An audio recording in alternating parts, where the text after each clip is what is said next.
Hello everybody. Welcome in to the Offensive Charm podcast, episode what is this, 85? 86? Yeah. 85, that's the one. Yes, welcome in everybody. I'm Alex. Most just call me Jazz.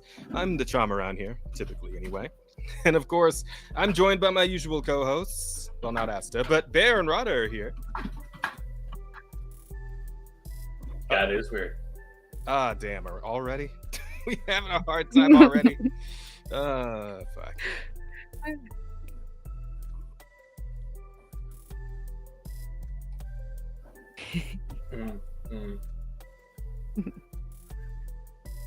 Yeah, we'll go with that. Why not? More Right up there with Walmart greeters. more or less. And of course, we are joined by another special guest tonight. Everybody, please do give a warm welcome to WickedVirtue. Hello.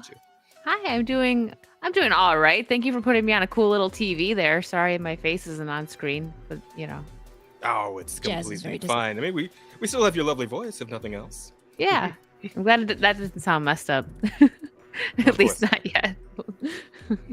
But if you would like to take a moment to maybe tell the folks at home a little bit about yourself, what you do, where they can find you, all that good stuff, you know. Okay. Yeah, I just always describe myself as I'm just a girl on the internet. I like to play video games and talk pop culture and make fun of all the weirdos on the internet that say stupid things. Lovely. Yeah, and cosplays. That's it. I'm everywhere. Just look up WickedVirtue. You'll find me. Cosplaying, you say? Used to do a bit of that myself until they fucked up my work schedule. Yeah, I used to work Sunday, Monday, Tuesday, right? And that was perfect because a lot of cons happen on the weekends and whatnot. But then they switched it to Friday, Saturday, Sunday, which kind of just fucked the whole thing. So, yeah. Well, they suck for that. Let's make fun of them. We'll add them to the list. Your employers. Yeah. I mean, hey, at least I'm still getting paid at the end of the day. But yeah. It would be nice if I could, make some time for some cons again like I used to. Who knows? Maybe one of these days I'll, see if I can get a change in schedule. But for now, I mean, at least I have the memories. Yeah. Yeah, but I meant the memories of the cosplaying, that fun stuff. Speaking of, what, you like go to cons and whatnot, or I just kind of do it. I do go to cons sometimes, but I used to do like on Patreon. It was all safe for work stuff, by the way, in case you was wondering. But gotcha. Just characters that I really liked. But I don't do it as much as I used to, but once in a while I will. Right now I do a lot of like pirate cosplays because I'm on the History of Pirates podcast. It's actually postponed at the moment, but yeah, that's like my favorite one to do right now. Yeah, it is. I just like to dress up. Any excuse. No, I absolutely get you. Yeah, every time Halloween comes around, what are we doing this time? And I ended up breaking out an old costume this time because it just kind of ran out of time and I couldn't think of anything, so I just went with death again.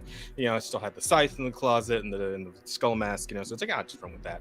But yeah, actually, Rada sends a picture, I believe it's like a Velma cosplay you got going on. This is nice. Yep. I like this. Yep, that was me and Vara, actually. We were Velma and Daphne on Halloween week. What? So, that does fit. That absolutely fits. Looking at Vera Dark with her bright red hair, or bright orange hair, I suppose. Yeah, absolutely. Because we were talking about dressing up, and I was gonna do something else, and she's like, "I'm gonna be Daphne." I'm like, "Oh well, you know what? I have a Velma cosplay in the chest, so I guess I'll pull that out and we can match." Gotcha. Very cool. And I actually did do a pirate as well for like a Halloween a few years back. If I find a picture of that, I'll send it to you. But because I got the long hair, I can kind of, if I straighten it out, like definitely has a massive pirate vibe to it. It turned out pretty well. So if I can find that, I'll let you. Yeah, absolutely. Do it. I love pirate cosplays. Wait, do you still post your stuff anywhere? Like, or you say you don't cosplay as much, but like Instagram or what? Yep, Instagram and X. That's where you can find them. I even posted some of my old ones on there. All her links are in the description, just in case anybody wants them. Thank you. Very nice. I mean, I love seeing cosplays, so I might go ahead and check that out. But that aside, with that preamble out of the way, thank you very much for your introduction.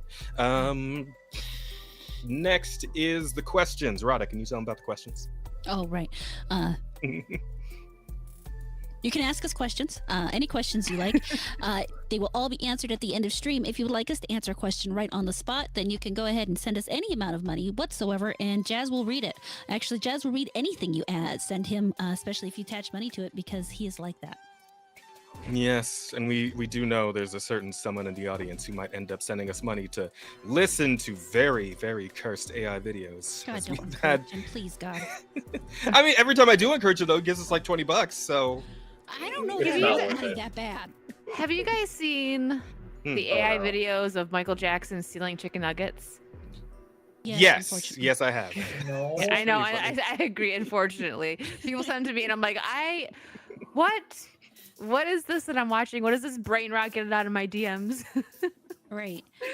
No, I saw a great one today. It was an AI video of a cat sitting on the porch, and the cat kept playing different instruments, and a different owner kept coming out and yelling, "It's 9 o'clock! It's too late for this!" It made me laugh. Oh, it's like that old lady. It is 2 o'clock in the morning. Oh my gosh. Some of them are funny. Like I like the one that they kept changing it where it was like a different animal blowing away.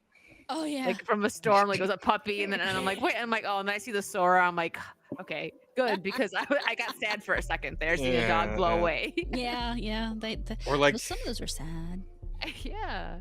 I remember seeing one like that the other day of like a bunch of dogs like fighting bears. Yeah. Just, What? like yeah, like bears are just like showing up and attacking people, and the dogs are just like show up to rescue them out of nowhere. Like, yeah. There's another one with cats. Cats chasing away bears. That one's hilarious. Mhm. Oh, hmm. Oh, jeez. I don't know how that matchup would AI. actually go, but You know, Depends on the bear. yeah, it depends on the bear. It depends on a lot in the situation. But a lot of times you can just scare off a bear by making a loud noise at it if it's not really particularly interested in you. It's Yes. true. I know. I'll have to keep that in mind. You I never don't. have to use it. Yeah, I don't think so. I mean, here in Cali, like we got a bear on the flag even, but like I don't really see them all that often in my suburban areas that I tend to live in. You all and have a around, different kind of bear in Cali. Yeah, fair Yeah. point. Yeah, I'm not in too much danger of those either, though. To be honest, I haven't really been to San Francisco, so. He's not very cub-like. It wouldn't work for them. Right. If yeah, Axter was so- here, you would say different. So that's the questions and whatnot covered. And with that, I suppose we can start getting into the weeks. Who's had a week? Oh, I should explain this to WickedVirtue. So we do get into the news and all that, right? But before that, we like to cover anything that we've been, playing or watching or reading, anything of the sort Ooh. that you feel like you want to get into as far as what's been happening with you in the past week or so. Okay. Yeah. Do you want me to start or? If you'd like, I mean, by all means. Well, I just finished Frankenstein, the Netflix, the Del Toro. So I'm good. starting with jealousy. I had heard that was good, actually. It is so good. I want to watch it again. I'm going to be reviewing it with Vara tomorrow. Wait, today Tuesday? Yeah, okay. I don't know what day it Yes. is. That's how my week's going. I don't even know what day it is. I can relate. Yeah, same. But it was fantastic. Like without going like too much into it, just like without like spoiling anything. One of my favorite parts of it is just like when you're looking at the scenery and everything, it's like you open this like gothic novel that's describing something just gorgeous in the snow and the castle. Oh, it's good. I'll just leave it at that since you guys didn't see it yet. You need to see it. I want to watch it. Like this is the movie of the year for me. Absolutely. I want to see it so bad, but I don't want to pay for Netflix. Oh, I don't like. I would say if you like, I'm not gonna say you should Jack Sparrow it, but like, I'm not gonna say not to. I have a strong personal principle, I guess, against Jack Sparrowing personally. If I'm going to enjoy somebody else's work, I feel that I must compensate them for that work. Or even if I'm not going to fair. enjoy something, if I'm going to engage in somebody else's work, I feel like I should compensate them for that work. I don't want to compensate Netflix. I would happily compensate Guillermo del Toro, though. I'm sure you could buy it at some point. Hopefully. I keep hoping maybe hope they'll get it in so. the theaters here. But Oh, it's the downside of living in Montana. Oh yeah, I hope that they do release it because I would love to get like a like I don't know, like a steel book or even just like a really nice Blu-ray with a pretty cover because this movie was so pretty. So hopefully, fingers crossed for you. I will let you know as soon as I hear anything about that because Yeah. it would be silly of him not to do that. Like just make the money where you can, right? I mean, it doesn't. I'm trying to think if any like Netflix movies do get released on like physical copies though. Okay, that's a pretty cool visual right there. Holy shit, that was awesome. Oh, it was so good. This bit right here. Holy shit, that's sick. Oh, it is. There's just so much good. This movie is so sad, but I knew that going into it because like, what Frankenstein story isn't sad? So No, no. It's a pretty fucked up tale in general. So yeah, would have to be pretty rife with negative emotion. But I mean, that's why you go there. I mean, you know what you're signing up for, and you got what you paid for. So absolutely. But yeah, I'm so end. sorry that you guys didn't see it. I'll shut up about it now. I might have to. I need to get back in like movie watching in general. I don't know. I feel like I do nothing but play video games these days. I don't even like watch the shows I want to catch up on. Like all the animes that keep coming out, people tell me to watch. I'm like, but I want to play this game though. Yeah, hey, you know your priorities. It's okay. I'm a gamer first and foremost. I don't deny this. Yeah, well, gaming is fun, and given the climate of everything right now, maybe it's good to just escape into some gaming. Even though the climate has hit the gaming, but I mean... Well, I mean, that's... been years since that kicked off, so... Yeah. And then as far as gaming, I just started Resident Evil Revelations 2. I'm going through a whole Resident Evil playthrough because I'm super excited for 9 to come out in February. Oh. So, yeah. But... that's my week. Yeah. Still don't get how there's like any of Raccoon City left, but hopefully that'll be explained somehow. Yeah, I don't know. The set photos look actually, speaking of Resident Evil, for the movie that's coming out, the set photos look really cool. Like they have like a winter scene going, and I'm like, yes, I'm all for it. Yeah. It's just like it's like they dropped a nuke on the city. Like that should have just like everything should be a glass floor at this point. Yeah, absolutely. But it's just one big crater in the middle. It's like, is that how nukes work? I don't know. Yeah, well, it's nukes a small only, one. There's only a certain area that is totally destroyed, and then as you get further out, depending on the size of the actual, I mean, if we knew the size of Raccoon City, we could actually sit down and, assuming we were giant nerds or something, track out exactly how far out from the city before you had standing buildings again, or the blast, I should say, assuming that, if they hit a dead center. You could also determine exactly where in the zone the pizzas would be perfectly cooked. You could. This is true. Yeah. Someone in the chat, do you guys know the measurements? Come on. There's got to be one nerd in there. Where to stand to properly nuke your pizza? That'd be a hell of a video. You put the pizza in one spot. I'd click on that. A couple hundred miles away, and then you come back and pick it up later. That'll give game theorists a run for their money. Just start off with that, like the Raccoon City and then big. Also, if you want to know about pizza, we got you covered there too. Yeah, exactly. Well, and the best part about it is then you're your own nightlight. Your stomach goes green. Yeah, that's true. Maybe you get fucking cheese-themed superpowers or some shit. Yeah. Cheese theme. Hey, I'm not against that. I love cheese. Super stretchy and delicious. I don't know that you want to tell people you're delicious, but Well, what I'm saying is like it could be like you gain the power to like produce cheese, and that's like the ideal scenario, right? But then there's like the other scenario where you end up being like cheese Clayface or some shit. And it's like, oh yeah, I don't know about that. Probably not. That takes cannibalism to a whole new level. Yeah. It's like if you're like sufficiently delicious, do you just start eating yourself and like you can't stop?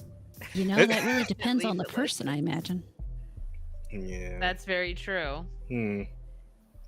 Whatever works for you, I guess, right?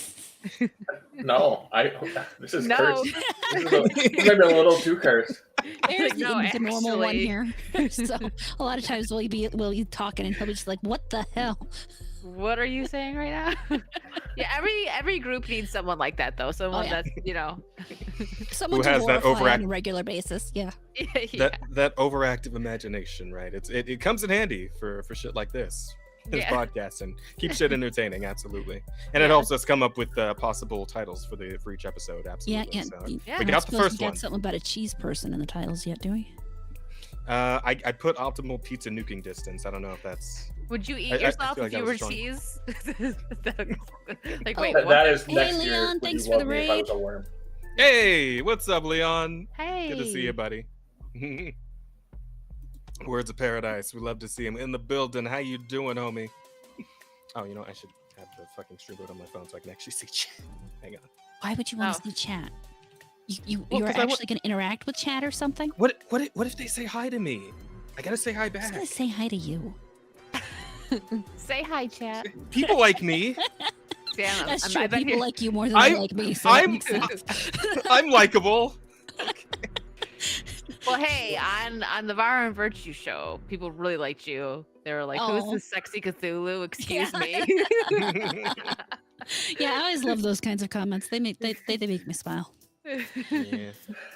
Yeah, it's just that people don't know that that's just more tentacles in there. She's just Why bundling are up you telling people my secret? Also, how do you know? Has she been telling you things? Maybe. I'm gonna have to have a talk with him. Someone's in trouble. I have a long talk about my husband and who he's telling about my tentacle bumps. That's no. Hmm. I'm sorry. That's I mean- a funny sentence. My tentacle bumps. But when you really think about it, like if we're No, talking about Nope, I'm gonna stop you right there. I think That we're sharing sentence there. leaves nowhere good. just shut it down immediately. It's like, nah. Well, holy shit. Fuck. Oh. Yo, 50 euros. Holy shit. Thanks, Ian. Pounds, not euros. Pounds. Sorry, fuck. That is pounds. Right. My bad. Ian. Yes, Ian so forth. There we go. That's the one. Mhm. I was like a little dyslexic there for a second. For 50 pounds, man. Thank you, governor. Jolly good. You could be like Mazza, who calls him I am. Thinks I am so forth, and he will never fix it.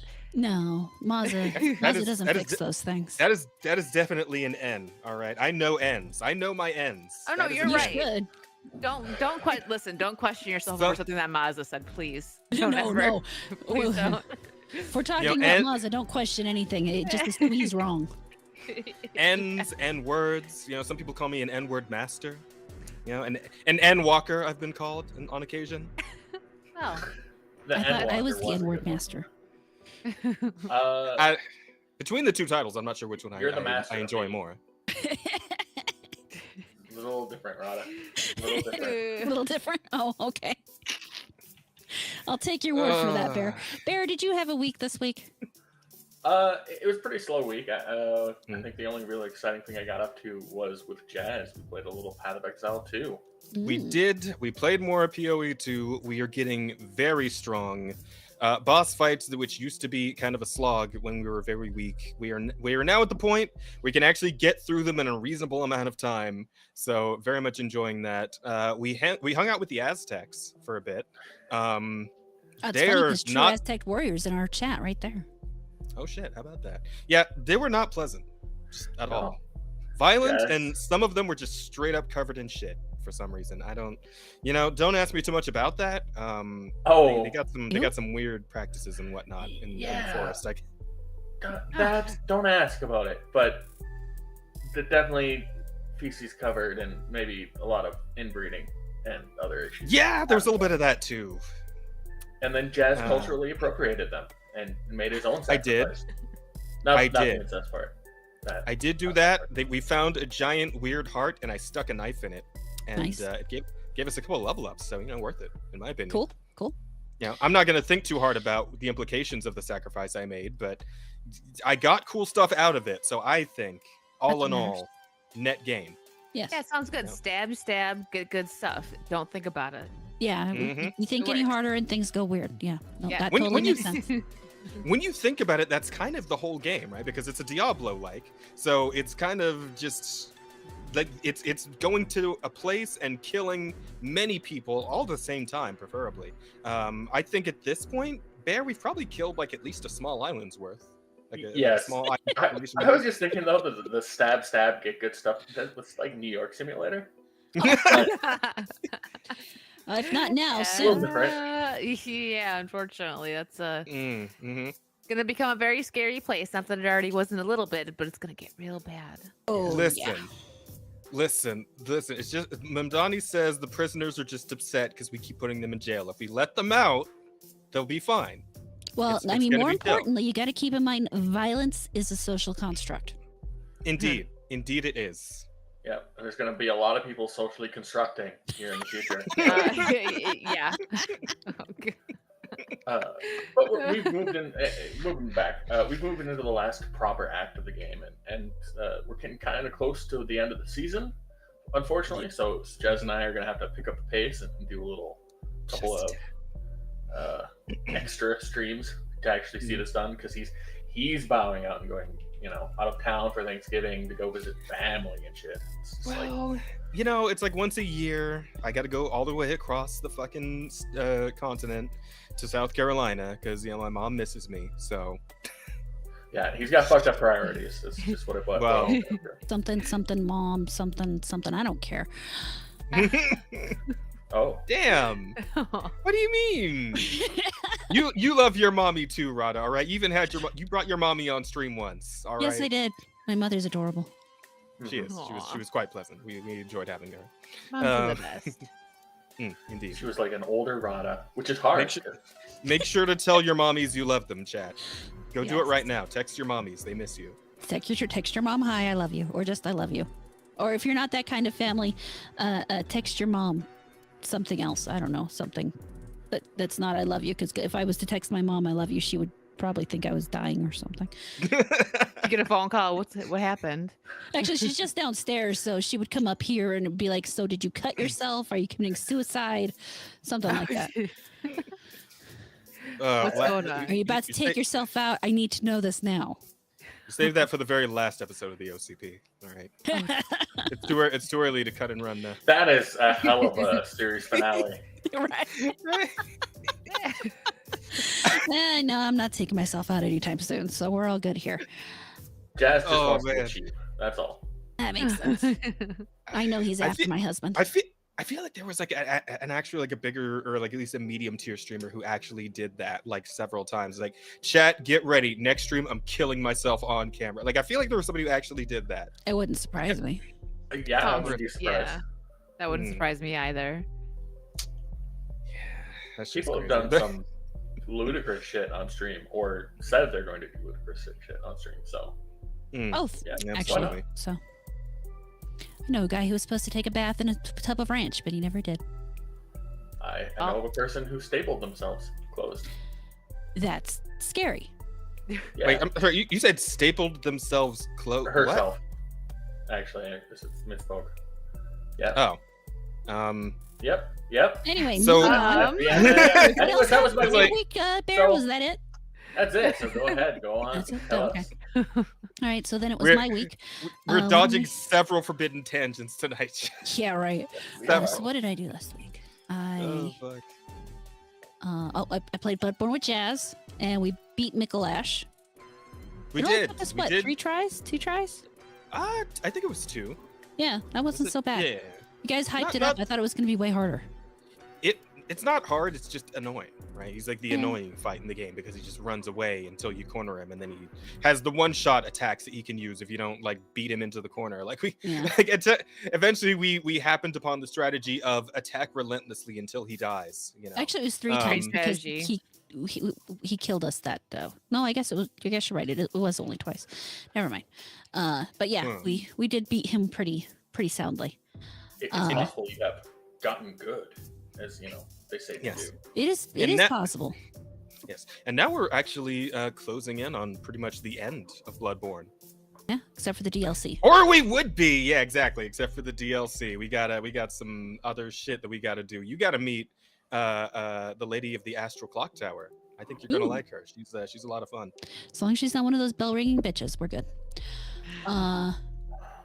And then on Saturday, I started playing Dragon's Dogma. Oh, how is that going? I'm so curious. I'm enjoying it. It's good Yeah. so far. I played it Saturday and Sunday, and other than some technical errors, which always crop up when you're doing this shit, it was good. I'm content with what it's doing.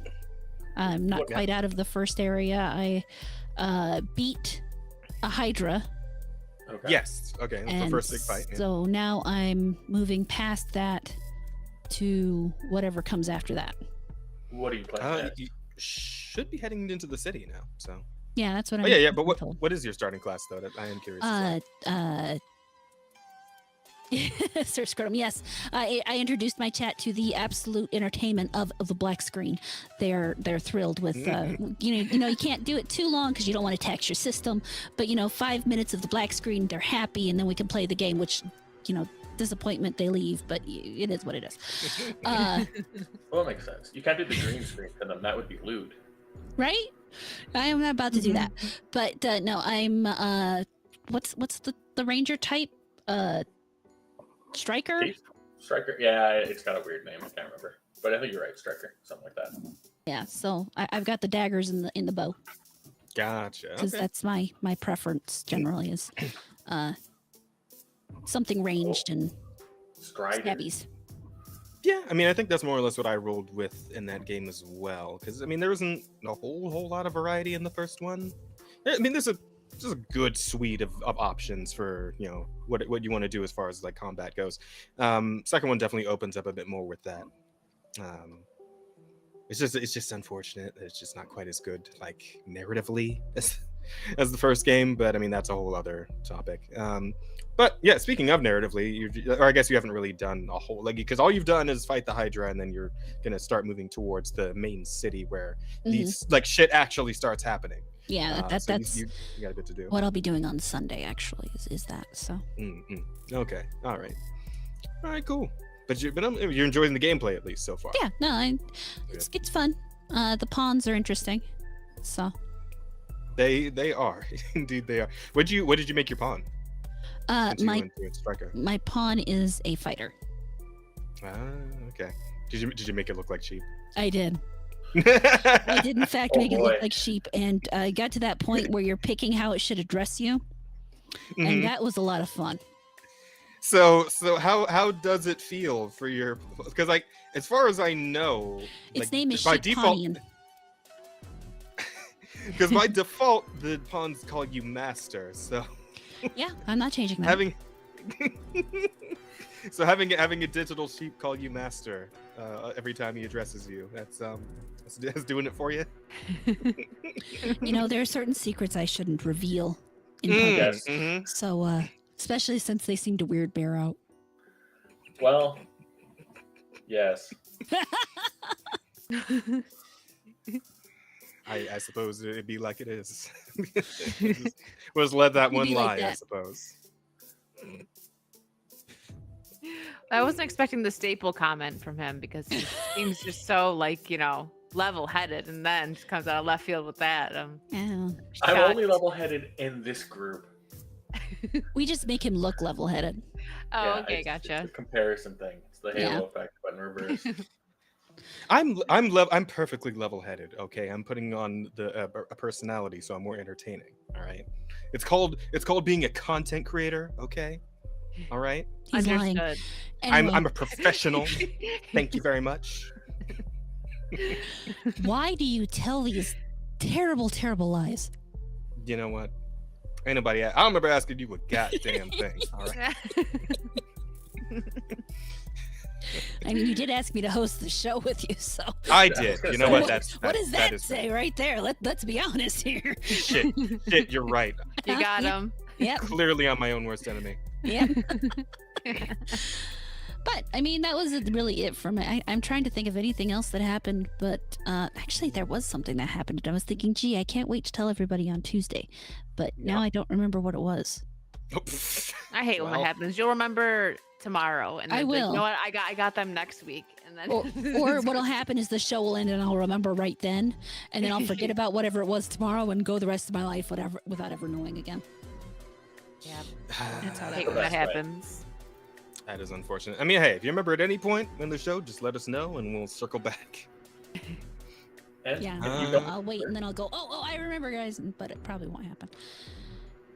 Wishful thinking. Yeah, it is lost to the ether. All right. So aside from that, then, is there anything else for your week, or? No, that's about it. That's. I'm pretty sure that there's something else, but I can't remember what the hell it was. Wow. Getting old sucks. You're telling me. If only I could forget. If only I could forget I was getting old. That'd be great. One day, if you really try hard enough. Damn, the fucking the dementia hack. Yeah. Forgetting you have dementia.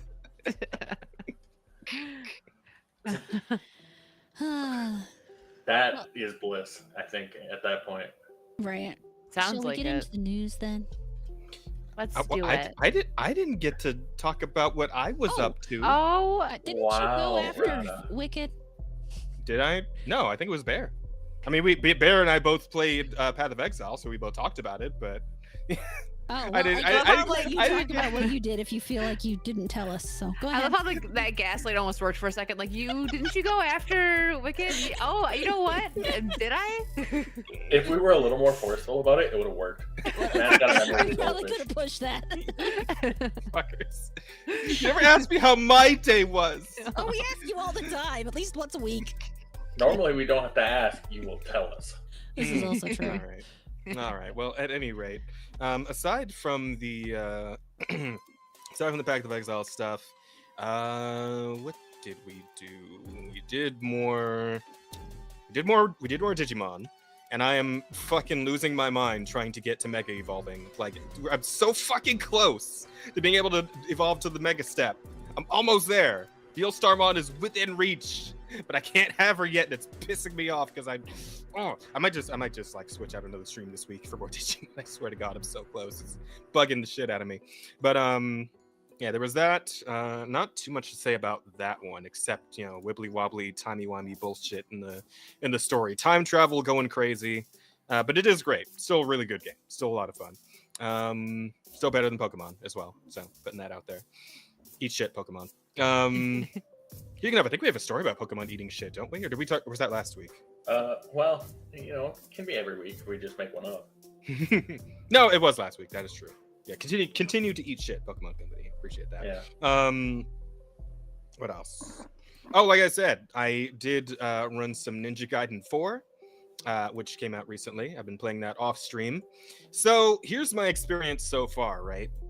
I have played through the other 3 Ninja Gaiden games, to my great exasperation on more than one occasion. I have had harder times with those games than I have in fucking Dark Souls sometimes, honestly. I think Ninja Gaiden 2 especially was horrific. But I was like, okay, so I made it through them all. I did.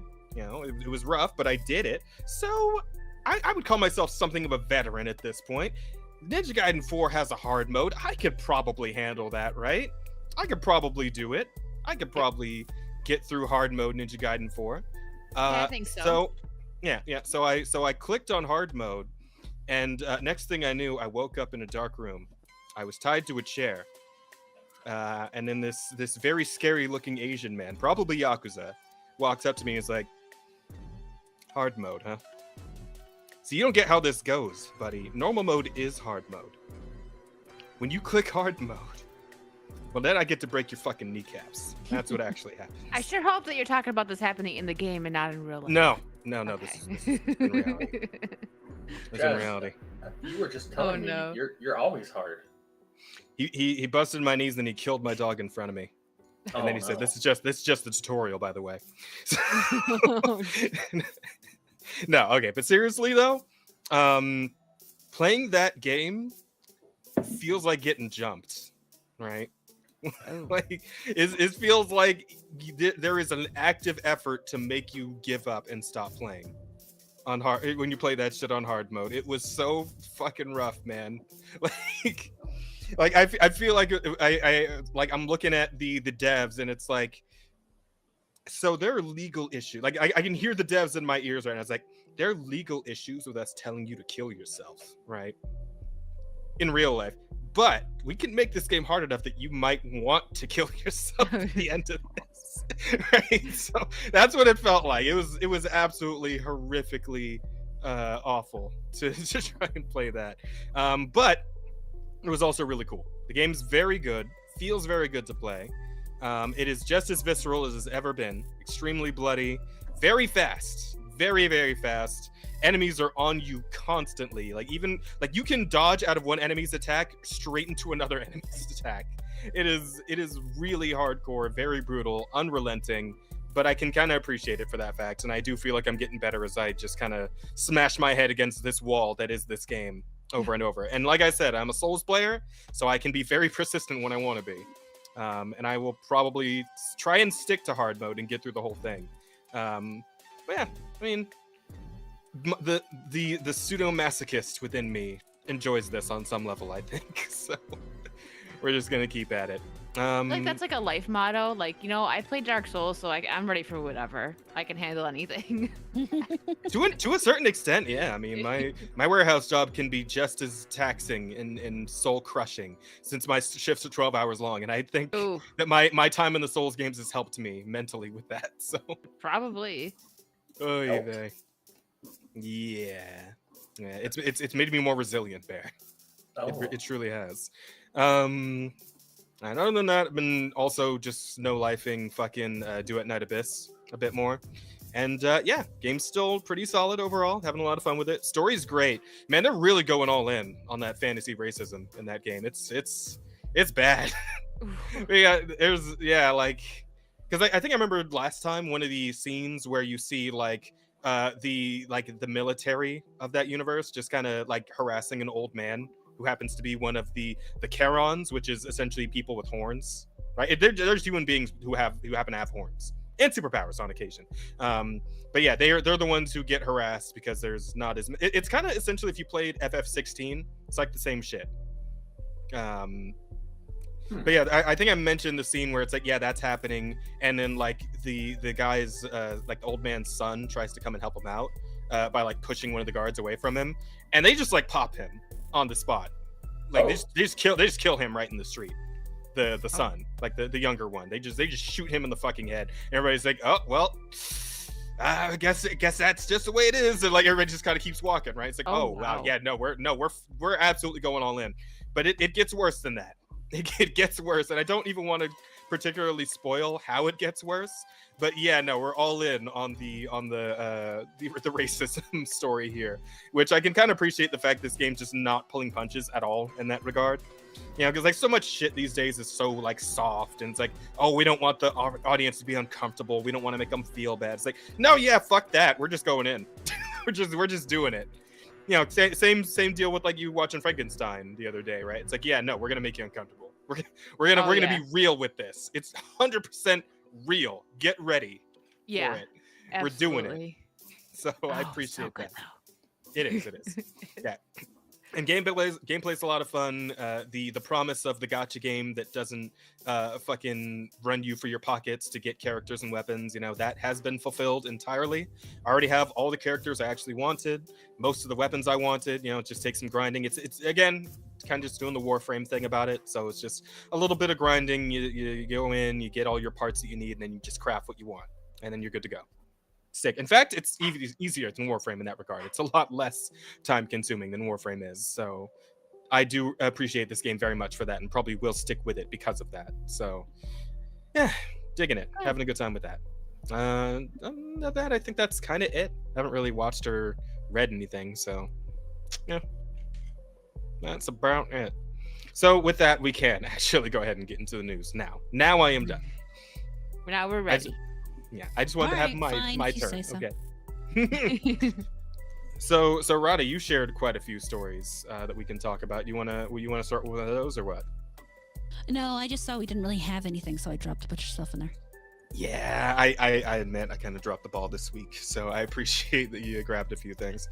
All right, well, let's see. Where can we start here? How about we could start with that whole thing with the artist on Twitter. That was kind of a big deal. Sure. That ended up getting around quite a bit. I don't know if you heard about that, WickedVirtue, but there was an artist who had a bit of trouble on Twitter because of their religious views, and a commissioner that was not super cool with those views, and it kind of exploded into a whole big fucking thing. I did not see that. No. Okay. Well, good old Rev Says Desu has the story for us. If you want to move over this tab right here, we can listen in and see exactly what the whole deal was. All right, chat. We're doing it. We're starting off with a react here, so let's get into it. Wait, you can right off the bat. Flag and bio.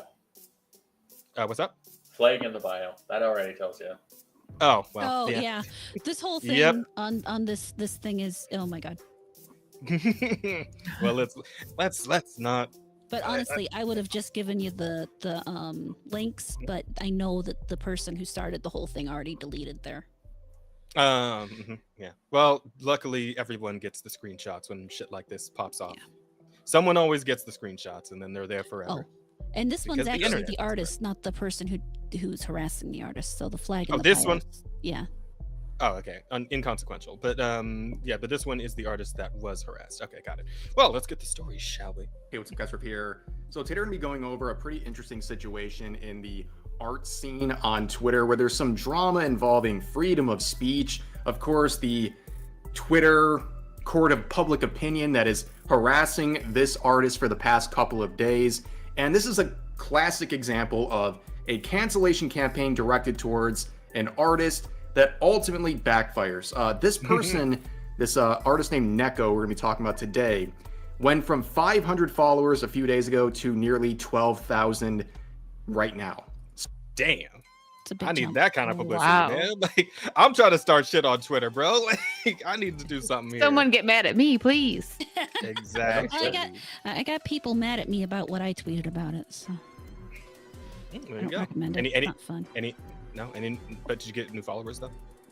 Hold on, I think I might have got a couple. There I you got go. about 20. Okay. All right. You know what? Numbers. There you go. Numbers. Yeah, You got right? the I'm game. not gonna be mad at it, you know. So again, it's backfired horribly. We've seen this happen many different times, and pretty much this whole situation involves a commission they denied. And I reserve the right to decline any request that I'm not comfortable drawing. Fair enough. That seems like a pretty bog standard thing for an artist, but I guess we'll see what the issue here was. it has to do with their personal and religious beliefs. They basically didn't want to draw something that makes them uncomfortable. That's it. It's literally a battle of Twitter users trying to understand that no means no. And here is the main person who started the entire harassment campaign, a self-diagnosed magical girl named Richie. This individual... Self-diagnosed. Wait, what? Is that not a dude? Kind of looks like a dude. Well, I mean, that's not what it Whoa, thinks it Jazz. is. So, but now their profile actually says something about like being the queer Jesus, and I speak for all queers, and you can't deny me, or something like that. Oh wow. Yeah, I'm they also- really. I'm also very concerned about this pup for pup link. What is? I don't I don't know. want to think about that too hard. But I look at the join date, and I'm like, this is also, lingering effects of COVID. This is long COVID. Long ago. Even today we suffer. posted a message from the artist, and it went viral. And as you can see, eventually it turned on them. They got exposed for being a lot of different things, and didn't look good for them. And now they are in hiding. And once again, well, if it isn't the consequences of my own actions. So here's where everything starts. The artist Neko here is on a platform named VGen, which is another place where you can commission an artist for a piece. And this is the updated terms of service, and we'll talk about the process of them updating it. But they basically reserve the right to decline any request they're not comfortable drawing. That is pretty much the baseline for like everyone. You're not forced to take on every commission request made to you, especially if the subject matter makes you uncomfortable. So here's the post. Totally it's a logical. screenshot because this person has gone private, but this post would go viral, where they say, "Well, gang, I wouldn't recommend trying to commission if you're a queer person, I guess." Quoting Neko's post here, and they show the screenshot. It is a communication from the artist Neko saying, "Hi, hello, Richie. I was reviewing the waitlist and came across your Yume ship request. I truly apologize for the mistake of adding you before carefully reviewing it. Unfortunately, I won't be able to work on this piece as I don't draw queer couples. Please know it's absolutely nothing against your character or idea. It simply comes from my personal religious belief, and I'm trying to stay faithful to that. I deeply apologize for not clarifying this earlier and for my inconvenience or disappointment this may cause. I'm sincerely grateful for your interest in Neko Mission. And I truly appreciate your understanding. Thank you so much again, and I'm really sorry for the oversight. All right, so pretty cordial, right? Yeah, I would say. Real I respectful. mean, you reserve the right to deny anything that makes you uncomfortable, right? So if it was like the other way around, and what if it was like a gay person that I don't like to draw heterosexual couples. Like I don't think it would blow up that much. Well, maybe like on our side of Twitter, No, but like actually, everybody's pretty. I mean, there's tons of that out there. yeah, Yeah, that's what I that's mean. not So uncommon. this, yeah, well, yeah. So yeah, anything that makes you uncomfortable, that totally makes sense. And the way the response is very cordial and friendly. Mhm. Very respectful, yeah. A far sight from the burning cross approach. You might have thought it was. Yeah, You well, see that's the that's reaction to probably this. the way that this Richie person took it. Like, oh my gosh, I'm being attacked with your words. You Well, said no to me. How could you? Yeah. Yeah. Yeah. As we know, words are violence, guys. You got According it. to them, yes. Yep. But violence is a construct. Oh, Make it make sense. Oh. Listen, it's whatever makes sense to make me right at the time, okay? Whoa. That makes sense, afford son. that. I'm sorry. Whatever does or doesn't make sense, but makes me right at the time, okay? It doesn't have to make sense for me to be right. Just as long as I'm right when it's over. Exactly. This is a theme you're going to see, very professional responses from the artist. And this is basically the scenario. The person made a commission request where they want to draw a queer couple. And this person says, based on my personal religious belief, I'm not comfortable doing that. In fact, in other scenarios, they offered to maybe draw them like platonically or something like that. But yeah, so they turned it down and said, hey, I'll be a little more clear with my TOS. They apparently just started using this platform a few days ago, and they weren't too clear on how things were working. So they apologized. And this person makes this tweet, it goes viral, and they make it very clear in the replies that they believe this person is homophobic for denying their commission request, saying also that it's crazy that someone plays Genshin Impact and is homophobic. That is a very weird. I mean, there's other things I could Okay. say, but I'm not going to say all of those things. Look, just because you Oh, do a lot wow. of gay ships in Genshin does not make the characters actually gay. Right? It's still a Chinese game. You know that that's not there. I mean, it doesn't necessarily make it not gay in general, but Well, it's a gacha game, so That is made in China, and it's already pretty gay. But yes. it's there's Well, there's but not- any but not extra in- layers of like actual. of actual homosexuality, which you will Yeah. probably never actually see in a game that coming out of China. But that I suppose that's neither here nor there, really. Oh, fuck. Weird and He's terminally only online defensive 'cause he statement. plays, Genshin, or not Genshin, but gotchas.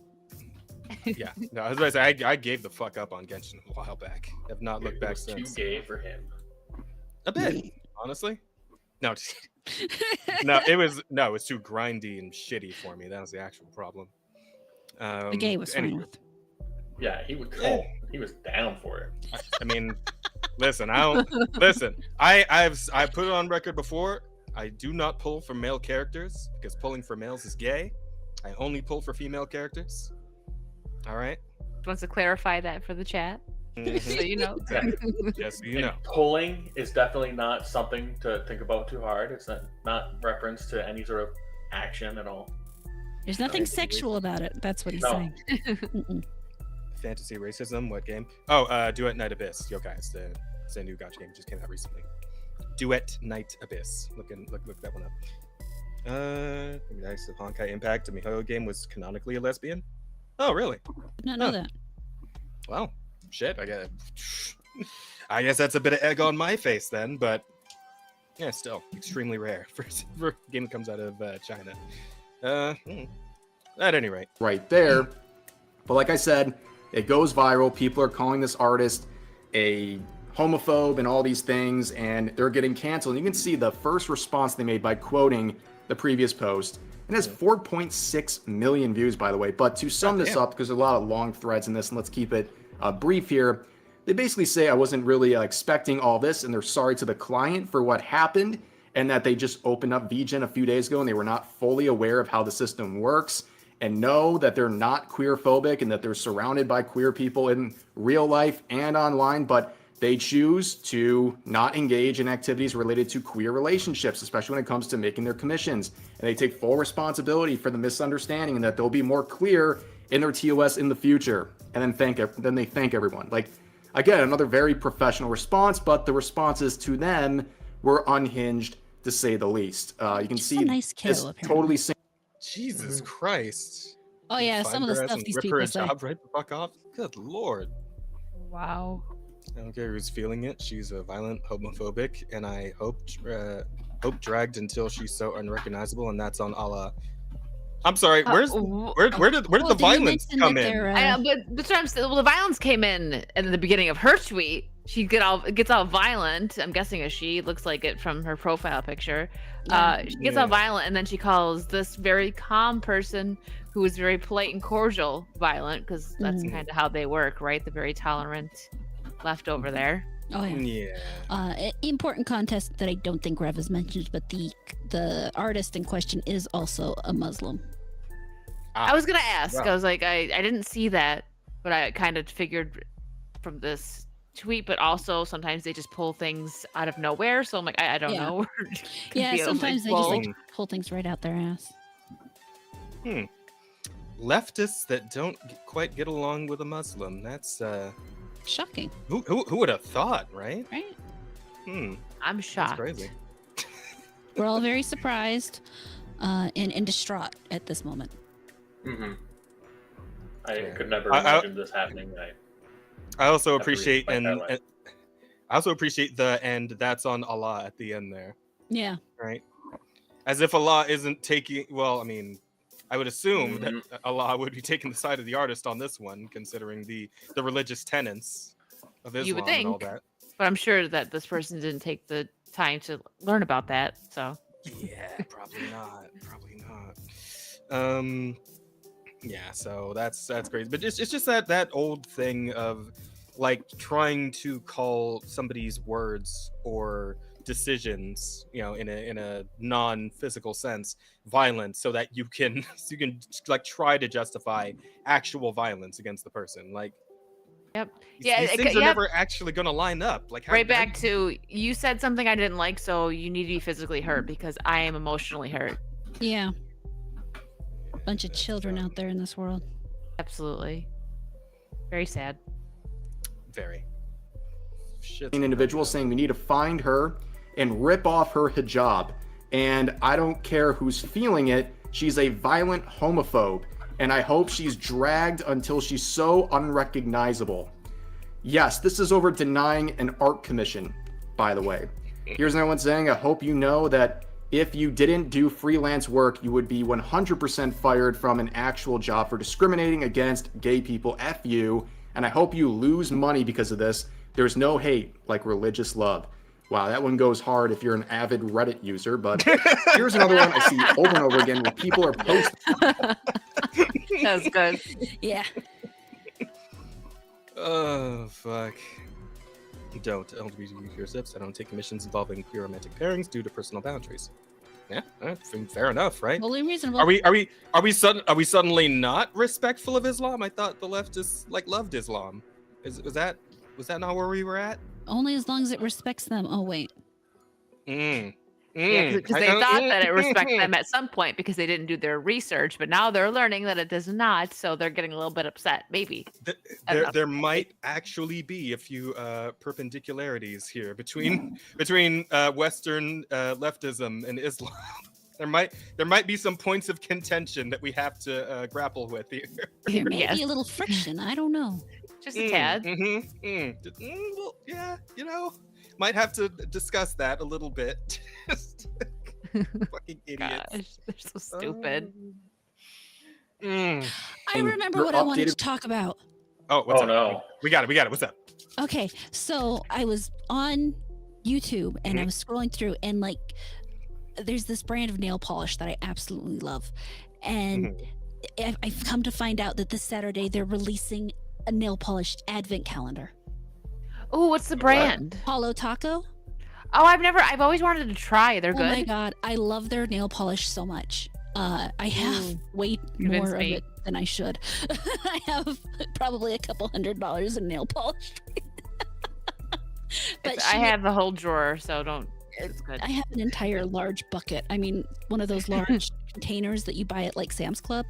Oh, I have one okay. of those, and it's full of nail polish collections. But she does the most amazing holographic nail polishes and shit.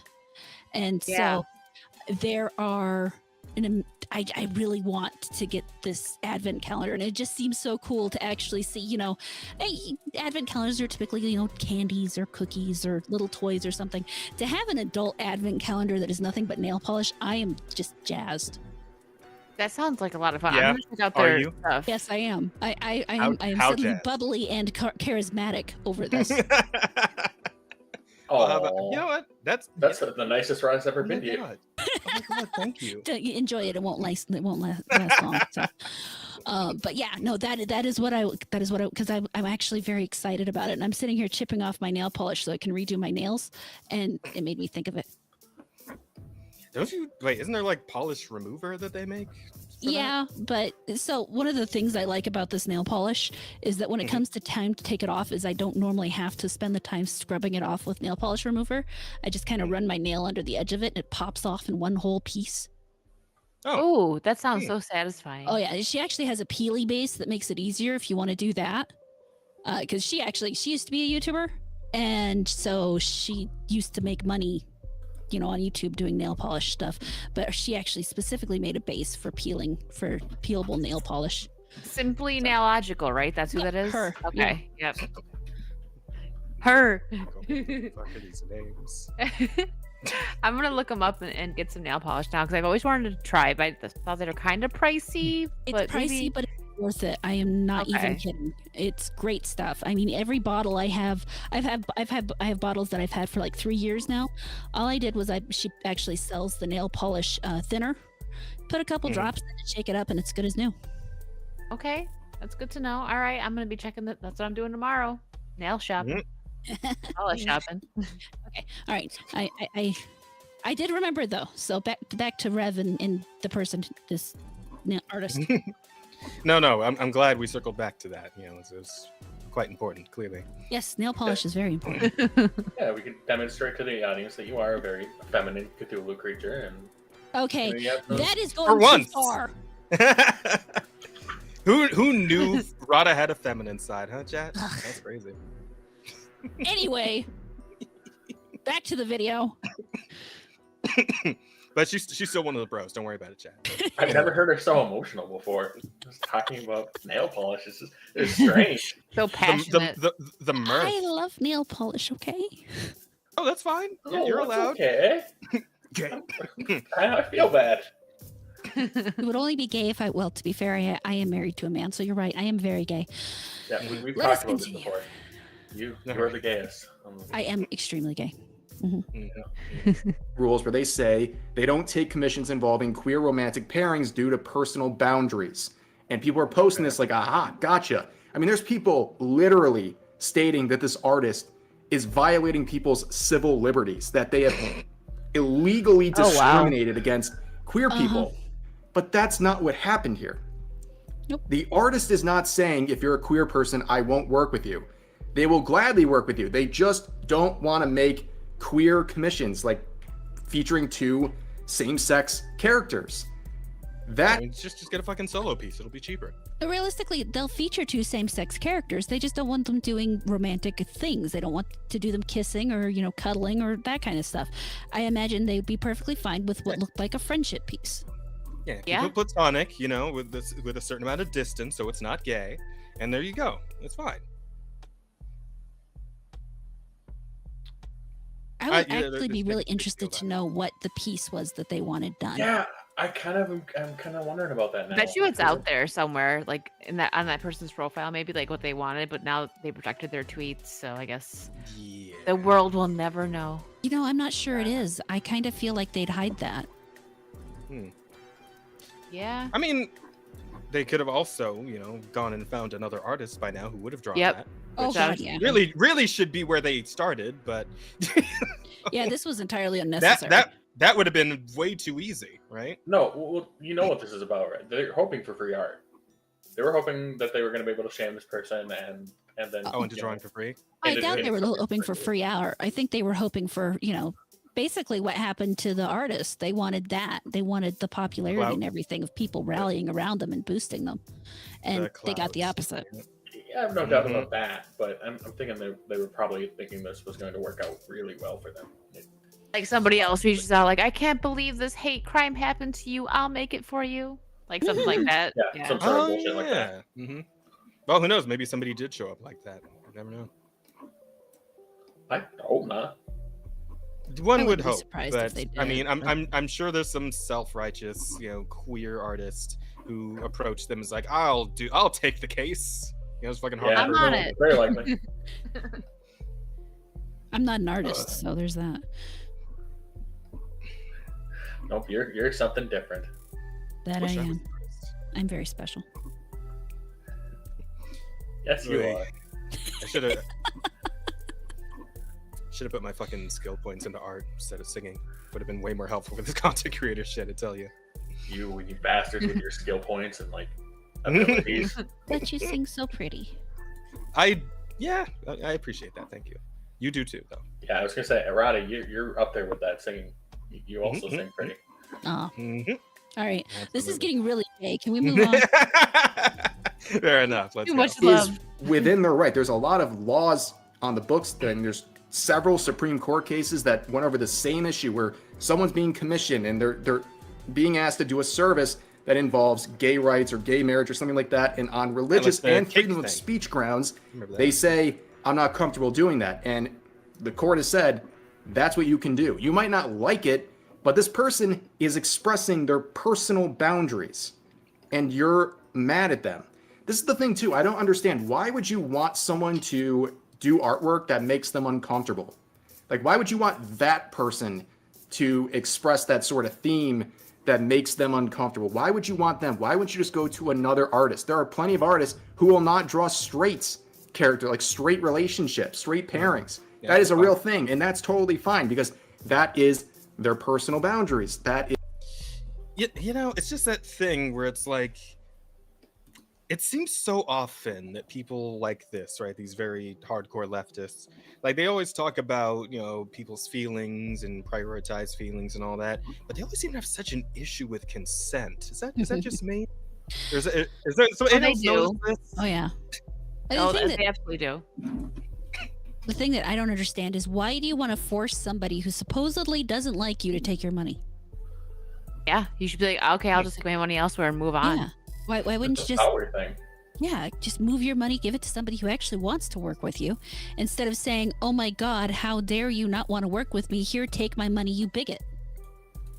See, we're trying to put sane logic into where there's no sane that their brains are not sane, right? So, It's so hard yeah, though, because when you're sane, it's so hard to understand the insane. absolutely. What's that thing Asman always says? You can't reason someone out of a position they didn't reason themselves into. You can't Right, reason someone somebody goes out of on. the position they reached through emotion. Yeah. That's actually a Yeah. common one. Eric July says it a lot too. There you go. Fair enough. is their preference. And this ultimately comes down to Twitter users not being able to take no for an answer. Now, you're probably wondering what happened to this Richie individual. Why Sounds all rapey to me. I'm just gonna say that. A little What? bit. Just a little. Yeah. That's did they end fine. up going private? Well, as their post got more attention, people started looking at their posts as well.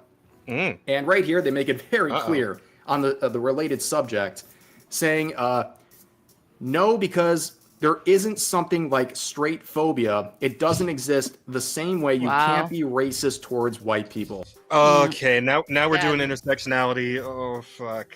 God damn it. You know when they hate you with that, you can't be racist towards white people. That there's just that's kind of the conversation end. Because white's not a race. Don't forget, internet. It's not a race. So Oh. that one I have like full on serious. I have genuine animosity toward that at this point. And it's because I have like my family is like kind of half black, half white because of my mom remarrying. So I have several, beloved white family members. So that in particular always just gets right under my skin, like pretty much instantaneously. I hate it so Because you're much. a regular, normal, sane human being. Yeah. I mean, I don't know about normal or sane, but I am. You know what? I can't even say regular. Decent. Let's go with decent. I feel like that's a that one's safe. You're not a bad Jazz is a person. good boy. Yeah, there you go. There we go. We got there somehow. I'm not going to refer to Jazz like he's a dog and call him a good boy. You can't quite do that. She's too used to it, her husband. Oh yeah, I suppose. I'm used to those boys. You were talking about your master role earlier. I immediately think of that one bit from fucking Dragon Ball Z Abridged, the Android movie where it's like, I'm not trying to make this about your color or your race, but y'all better move along before you get hurt, boy. And it's like, it kind of sounds like it's about both those things when you end it with the word boy. when you say the boy just right, all of a sudden it becomes It's different. It all comes together, right? Yeah, listen to Rada. Boys hit different. It's just boys. That's a good. Put that in the possible title. Oh fuck. There we go. Anyway, by the way, Miss Virtue, if you have any suggestions or possible titles, we can put those in there too. Oh, and the title, I'm on it. I'll let you know Okay. if something pops up. we have the audience vote on the title at the end. So Mm-hmm. Oh, nice. Let's see. Genuine question: is it bad of me to not be comfortable drawing het couples? I'm an artist, and this thing has made me think. I don't know. I mean, it's not bad of you. I mean, you'll probably still find plenty of work, but you are cutting off a rather massive amount of your possible clientele by not. but to be fair, at the straight same still time, the majority. I'm just saying, you're kind of screwing yourself there's on that still one. a lot but- of niche people who appreciate the fact that they only want to focus on the one type of art. True, So true. it's not really going to hurt them. At least not that much. And realistically, they can still work for straight people, and there are plenty of straight people who want queer art. So, Yeah, Yeah. I suppose, for one reason or another. Yes, I'm sure there's reasonable explanations for those scenarios. Yes. Yeah, I agree kind of in the sense that cutting off any amount of potential customers, especially as an artist, seems like the wrong choice to me. But at the same time, you got to do what you're comfortable with, Yeah. At the end of the day, you should only draw what you're comfortable drawing and what you actually want to draw. And that shouldn't be a point of contention. You just really shouldn't. Yeah. But Well, I'm glad we got that out of the way. Yeah. Oh, what's up? I said, yeah. Well. Oh, okay. I thought someone else said something too. My bad. Oh. Person made it very clear that they don't like straight people and they don't like white people, and they don't think you can discriminate against them, which is a classic Twitter move. Anytime we're dealing with people like this, it's almost like a 90% chance they're going to feel like this. But also on top of that, they would double down on that tweet saying, by the way, I really don't give a F. I stand by this even if y'all call me every slur in the book. And then they also reposted this recently, where someone had a post with November is Men's Mental Health Month, or Health Month, and they put this big snap on there saying nobody gives a F, basically saying no one cares about the well-being. All right, so we got straights, we got whites, we got men. Are we getting like fucking leftist bingo at some point here? What are we missing? You just need one more, right? Yeah. Christian. Christian. We got a Christian in there. Okay, so then I guess we got it, huh? Bingo. Well, we need a line of 5, right, for bingo? Is bingo? Oh, yeah, bingo's a that's line of right. 5, right? Oh wait, no, That's free right. space. Free space. Never mind. Oh, there you go. We got it.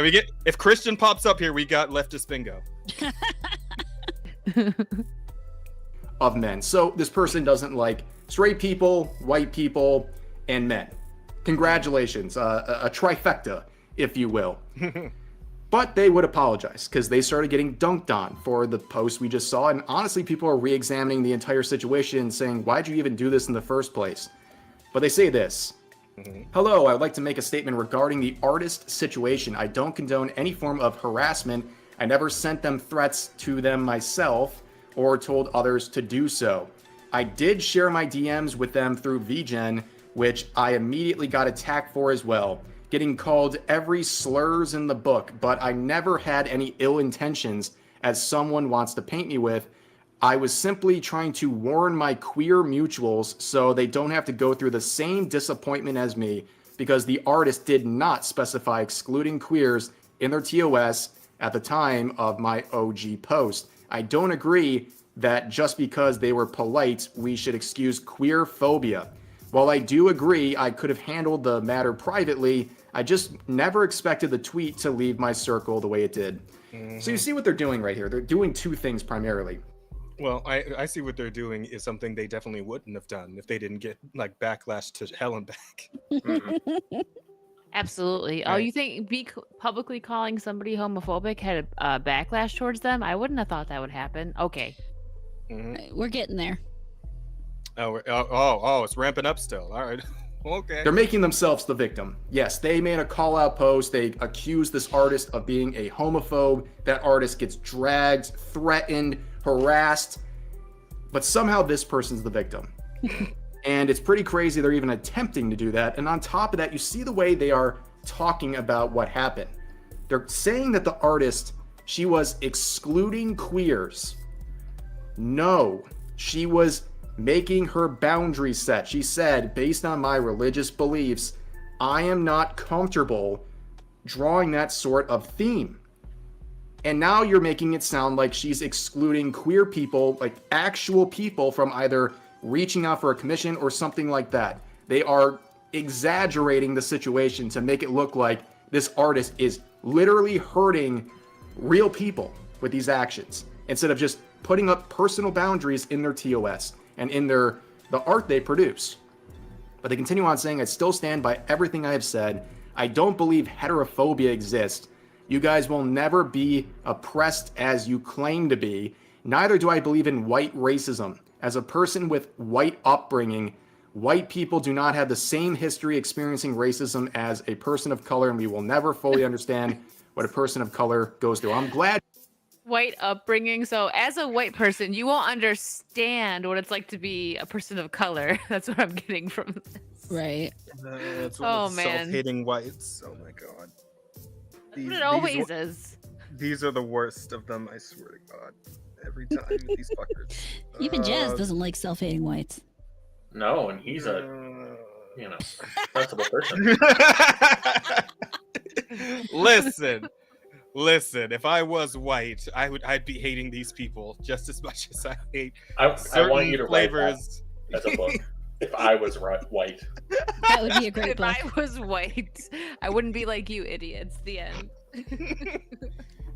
Bestseller, Barnes & Noble, top shelf, day one. I'm telling you. I can see it. I believe in you. I see the vision. Yeah. By the way, the joke here, Virtue, I know you just met me recently, but I do have something of a reputation of being a coon of sorts. So. Oh, that does not surprise me. I live on the internet a little bit too, so I they suddenly say all really want. kinds. I see all kinds. I of know what stuff. you meant, but that Listen. was perfectly said. Right. Okay, listen, I don't hate all black people, okay? I just hate He loves my a very husband. specific. Oh, I'm a very- all I'm very saying is specific the fact flavor that of you're defending, the white racism is what I meant by it. That just set them all off. Yeah. Well, I guess it's a little column A and a little column B, really. So. Because I'm a little bit of both, All right. Yeah. You're speaking on behalf of people of color. I'm glad you're speaking on their behalf. It's the savior complex. It's the self. Yeah, and it's always this thing where it's like they lump in the race shit on top of like what is a completely unrelated like sexuality issue or something, right? Oh yeah. God, intersectionality is just so annoying in its concept and its execution. Just everything about it, so irritating. Their sexuality is their whole identity, and then like with these self-hating whites, they want to feel included. So like they wish they weren't white, I guess. So they're like, you know what? I just gotta throw in here that I don't really like white people. Like, I don't know. It's just so Well, stupid. they It's have to so- be known as one of the good ones. You know, it's Exactly. put on the It'll little be show and it'll be fine once black transracial boy. catches on. Okay, we've only had a few so far, but transracial will catch on, and then everything is going to be okay. Well, these people are the pioneers for that.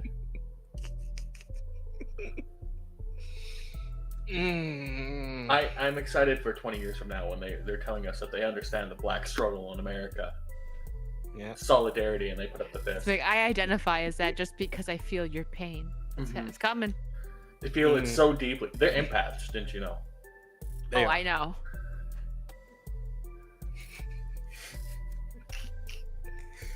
Like I have to wonder. It's like, hey, we'll give you honorary membership to the black race, but you have to empathically feel like 50 straight years of racism, like the fucking 18th century. Straight years? Like, I don't like straight things. that is, you got me there. That's true. Like, but how many? Like, actually, how many of these people would like choose to like, and they have to feel all of it, right? Like, for like straight up, like I don't know, from fucking coming over on the boats initially, straight up through Jim Crow, right? Like all of it. You have to feel it all, and you have to like willingly let yourself be subjected to that. Like, do you would they do it? I have to wonder. Like, would No. they put their money where their mouth is on that one? I'm just gonna go ahead and say no. That's kind of where I'm at too. I'm glad we're on the same page here, Miss Virtue. Oy. Actually, do you prefer Wicked or do you prefer Virtue? Either or is fine. Oh, okay. Fair enough. Hatred. We see this on Twitter all the time. It's just, not great. My account was private with my replies locked because I am not obligated to argue or have any conversation with bigots who don't really have any significance in my life. I stand by what I previously said because I know how much my tweet meant to all the queers around the world from all the messages I got. Thank you guys. Everyone else, get more #woke now. What a splendid apology. So a bit of an activist on top of everything right at the end there. That tweet really changed the world. Everyone who agreed with me, thank you. Everyone who didn't, you get better. Get woke. It's so stupid. Non-apology, if you will. This is like Twitter apology in a nutshell. They should have just brought out a ukulele at this point. Like, this is pretty embarrassing. It's the self-deprecation. It's making themselves the victim in the scenario, saying they don't care about all these bigots and people, basically, anyone who disagrees with them, and they're making these snide remarks at the end here and acting like they're the hero of so many different communities because they had the guts to stand up and share their truth, which of course we know how that goes. They went private, so they weren't too bold on their statements, but again, Neko, the artist, would respond. This is a very long thread, so I'm just going to sum up the most important highlights here. Thank you. But they say that they want to express their deepest gratitude to those who offer their kindness and support. And the main issue is that they will continue standing by their decision, and they've updated their terms of service. They've made it very clear what they're doing there and what they won't do and where their boundaries are. And that they're new to the platform, and that was some of the confusion again, just to make that clear, and that they don't hold any resentment towards those who misunderstood or spoke out of confusion. I understand how quickly things can escalate online. At the end of the day, I only wish for a healthy and respectful environment where both artists and clients can communicate openly without fear of misinterpretation. I'll keep striving to create art and build connections that reflect kindness and respect for everyone involved. I gotta say, they're handling the back end of the PR on this one way better than I would have. Oh, absolutely. I would have just told them all to fuck themselves. Like, I realize that's probably the wrong move, like PR wise, but I don't know. But I think it's the right move.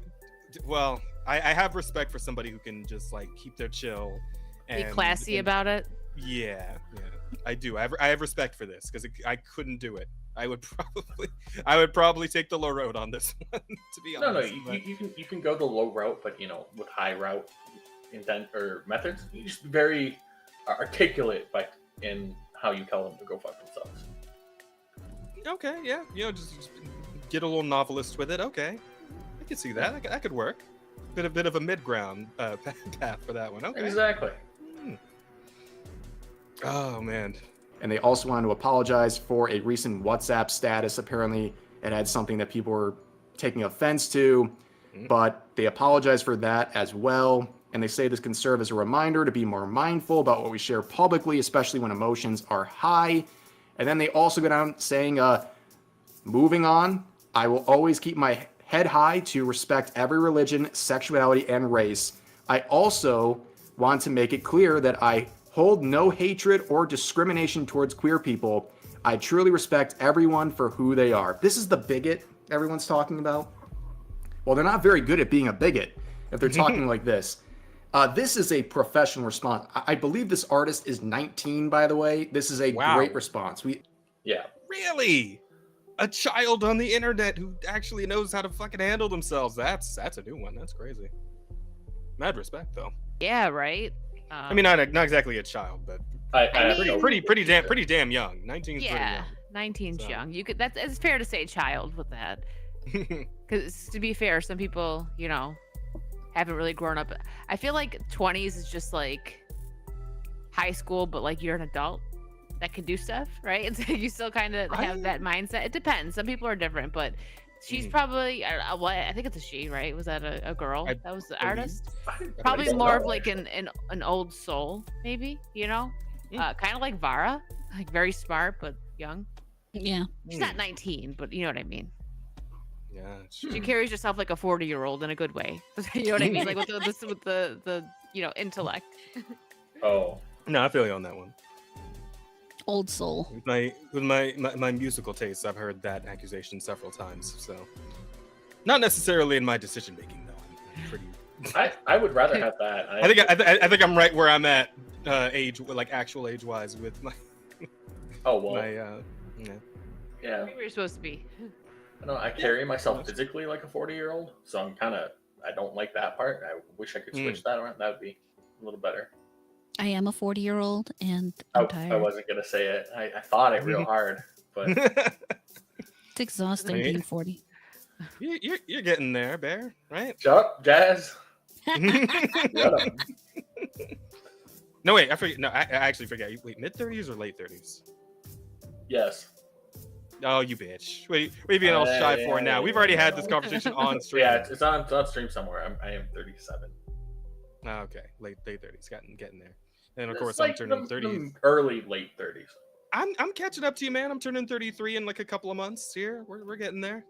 Yeah. Oh, hey. Couldn't tell by looking at me though. Black don't crack. Anyway, moving on. This is a very difficult subject matter and can get really messy really quick. And when you got people breathing down your throat, calling you a bigot, and going viral doing so, it's hard to come up with a good response like this that actually feels pretty heartfelt. So at the end of the day, they set boundaries. They didn't convey it the most clear way in their TOS. They updated it, apologized for it, but people still believe this person is quite literally like discriminating openly against queer people, and that's not the case. They're just simply putting a boundary on what they feel comfortable drawing in commissions. But of course, the response to this was filled with a lot of support, but also a lot of hatred as well. Individuals like this saying, yeah, you and your homophobic religion and culture can suck it, actually, effing idiot.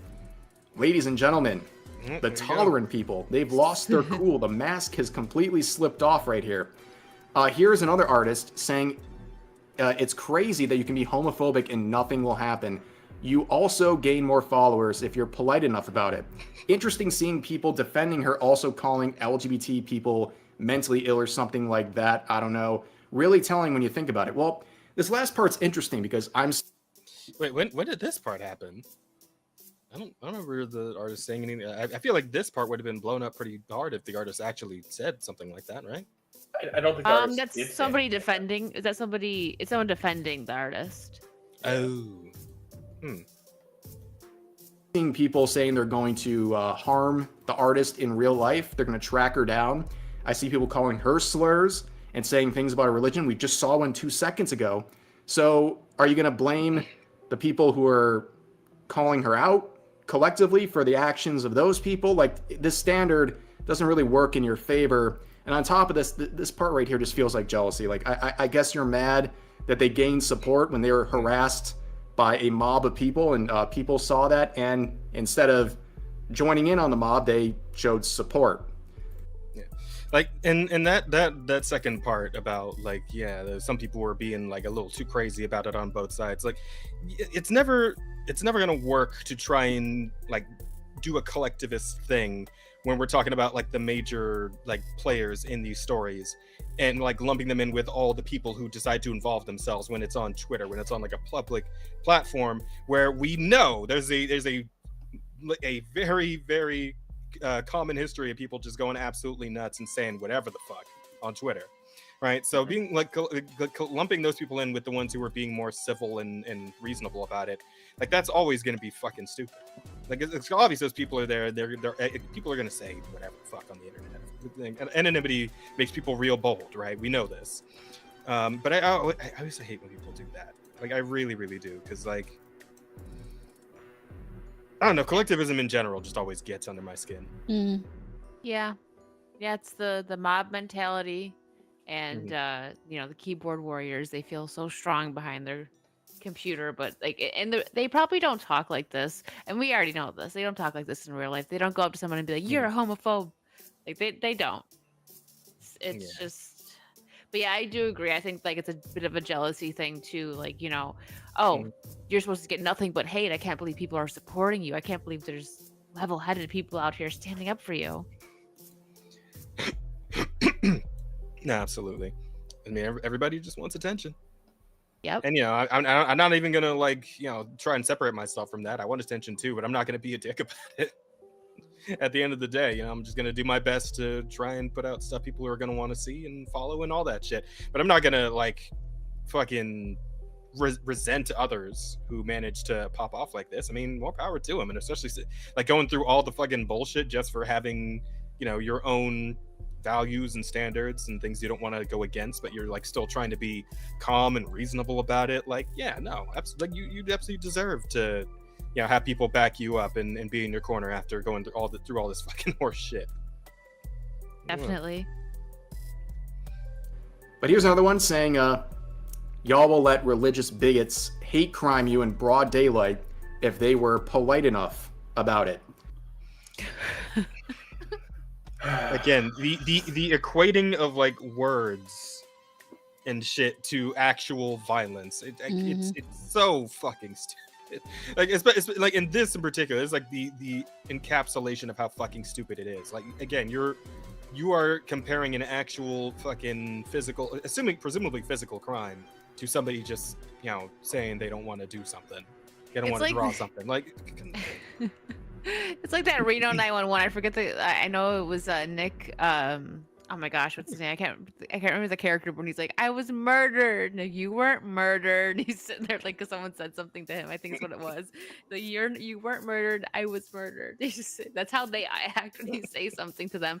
But they actually want to physically harm you. I know, which is just the crazy part. They want to physically harm you for disagreeing with them or saying something that upsets them. Even if you say it politely, apparently, because again, this girl was extremely polite. Maybe not the one, defending, but even that was mild compared to the like, let's drag her and, until she's unrecognizable. Like, are you kidding me? Mm-hmm. Yeah, it's rather disgusting. It is. Yeah. And again, it just reminds me very much of like that other thing that happened not too long ago. I can't remember what the content creator's name was, but there was a whole story about how she was telling a story about how her sibling, who was trans, didn't really get along with their dad because he wouldn't like go along with the pronouns, because like he's an older guy. He's like, he doesn't get this shit at all. Like, he wants no part of it, right? But like, she respects the sibling, obviously, and she was saying, it's like, oh yeah, I don't like the way my like dad is acting towards them, but I'm not going to like cut off. I'm not going to cut him off. And her logic behind this was like, if I cut him off, then like there's no chance that we ever end up like reconciling this. But if I like keep talking to him and I like get him to try and understand, maybe someday we reach like an understanding point between, and like he my sibling and my dad can reconcile, right? And people like tore her the fuck up for that. Like it's like, I can't believe that you would just shut out that bigot like right on the spot. You absolutely should have done that instead. And it's like, no, you fucking morons. Like actually being tolerant is what she's doing, not what you fucking morons are doing. Like, what do you mean? She's right. She could have gotten him to eventually be like okay with it. I understand why he's not, like, as a personal opinion for me, but you know, like getting them back together like as a family, like that makes sense to me. Yeah, like, and that's the actual like road of tolerance and forgiveness and all like the things these people usually, you know, get up on a soapbox and rant about, but they never actually seem to practice, like ever. Oh, it's the wrong kind of tolerance. It's, you know, it's the wrong kind of forgiveness. All that jazz. It's you know, it's talking about religious bigotry. They are in a religion. You know, it may not have call it more of a cult, but yeah. No. Well, the differentiation there is without much of a distinction. I will tell you that. Yeah, fair enough. Fair enough. You got me there. You got me there. But it is. It's a non. You know, there's no God necessarily, though there is the kind of godly stack that they do seem to believe in. But you know, no individual deity. But it is a religion, and you have to hold to the dogma, or you're a bad person. And when they're faced with people who are not bad people, but don't believe in what they say, they have to come up with all this vitriol, have to, you know, decry them, turn them into a bad person. Yeah, exactly, because there's just too much cognitive dissonance. You can't be a good person unless you're a part of my religion, so you cannot be a good person. It's honestly just kind of sad, man. Yeah, it really is. I mean, that's like the whole situations. To like just get caught in a thought process like that, that's just kind of yeah. I just feel bad at a point thinking about that, right? Like, obviously I'll keep laughing at them whenever they do stupid shit like this, but it is yeah, it's just you feel you feel something. I don't know, like I don't even know how to quite describe it. It's I just wish it could be better, but it's not. It is what it is, I guess. You gotta feel bad for the people involved in it. Like, what did that artist really do to deserve this? Nothing. Yeah, no, absolutely. Feel much worse for them, and I'm definitely more on their side. But I just wish the people who are like this could, well, be better. Yeah, like they always say. Yeah, like they always say, be better.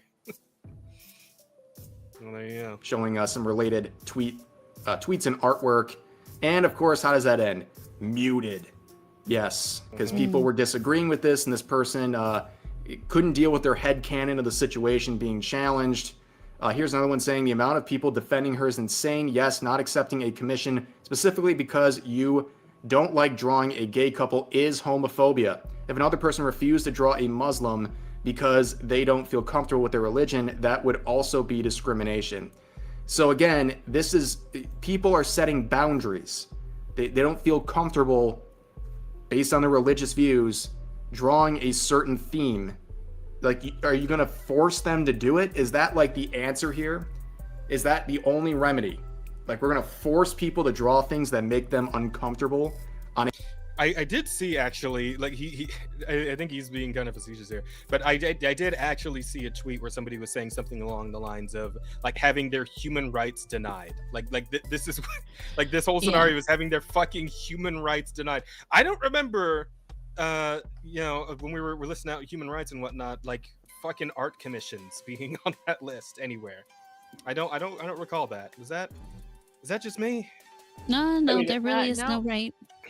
And I think it's kind of funny how they're like, oh, well, they take it to like Muslim, right? Like, well, if we didn't want to draw a Muslim, that'd be a problem, but not a problem that they don't want to draw heterosexual couples. Like, that's totally different, even though that's the same thing as someone, maybe not the same thing, but the same category if someone doesn't want to draw queer couples. But that's just them It's that stupid trying to shit justify where it. it's that stupid shit where it's like the whole punching up, punching down thing with them. Like if the other group is bigger and has like more, I guess, market share on the planet Earth, then being mean to them or being discriminatory against them doesn't count. It only counts if they're the smaller, weaker sect or segment. Which Yep. you say that. It's kind of funny because if you go by on the planet Earth, white people are a minority. Mm-hmm. True. Like, That is true. pretty significant amount. I think it's literally like 14% of the global population. So, Yeah. Well, Bear, I don't know how long you've been around with this sort of thing, but I'll tell you right now, boy, bringing up statistics and numbers and things of that sort, none of that works for an argument. The next Well, thing is I you're going didn't to say say per per capita capita for and Yeah. There we go. I wouldn't want to hurt you. No, you're good. You do make me want to watch Space King again. I'll tell you that. Yes. Fucking Did you love know? Space King. Did you know? So good. Oh fuck. Personal level. And you have this person trying to set up a scenario saying, problem is you don't respect queer people. If I walked into your coffee shop, ordered myself a drink, and came to my table and said, sorry, we don't serve queer people here, it would be considered discrimination. That's not what happened. Be discrimination. This is like madness. Yeah, that would be general actual discrimination. Somebody not wanting to draw something you want them to draw. That's just exercising. It's not the same thing. That's exercising free will, is what that is. Oh, Like, and how did they know at you this were point, unless you were like making out with another person right in front of them or something, yeah, exactly. Cool. At this point, this Well. is like you trying to deny someone's free will and equating it to like actual for real discrimination. Like these things don't quite line up this way. Like I don't know in what mind, like in what brain you have to be able to equate these two things that are so extremely different, right? Like I guess so. I feel like I've asked this question several times that we've watched this one video. I mean, we don't actually have to finish his video. We've covered the salient points. Yeah, we have. That's fair. So yeah, it's retarded. It's all retarded. I don't know how to describe it. So that's the perfect title. I don't think we can put that in the YouTube title. I know. The number of titles we haven't used just because YouTube wouldn't like them. Yeah, but even if we put an asterisk in for some of the letters, I think YouTube would still get us for that. Hey, it's coming back. We're reclaiming it. It's soon. All right. We'll get retard, then we'll get faggot back, and then finally we'll go for the big N. We'll finally take that one. That would be great. Can't wait. Can't wait for it. I've always wanted to do something. I always wanted to use that word and not just yell it at my husband. Wait, what? Wait, what? Oh no. It's actually a story to go with. My husband's been banned off Twitter once, and he got banned off Twitter because someone told him to say the N-word, so he typed out the N-word. We're out of town and at a place with a Red Lobster, and he's talking about it, and I pick up a Cheddar Bay biscuit, and I'm eating it, and he sticks the phone in front of my face with the word in it, and I just say the word because I have this thing where occasionally if I see something, it'll just pop out my mouth. And so I'm sitting there and I say it and he just starts laughing. And he knew you were gonna say it probably. That's why he did that. The first time it happened in our relationship, so he didn't know it. So now his Cheddar Bay biscuits make me racist. But if nothing else, so right? If nothing else, unlike the leftists, at least Rada had consent to say it. It's true. There you go. All right. But I suppose, that is pretty much all we need to say about this whole thing. Just a big, stupid fucking shitstorm.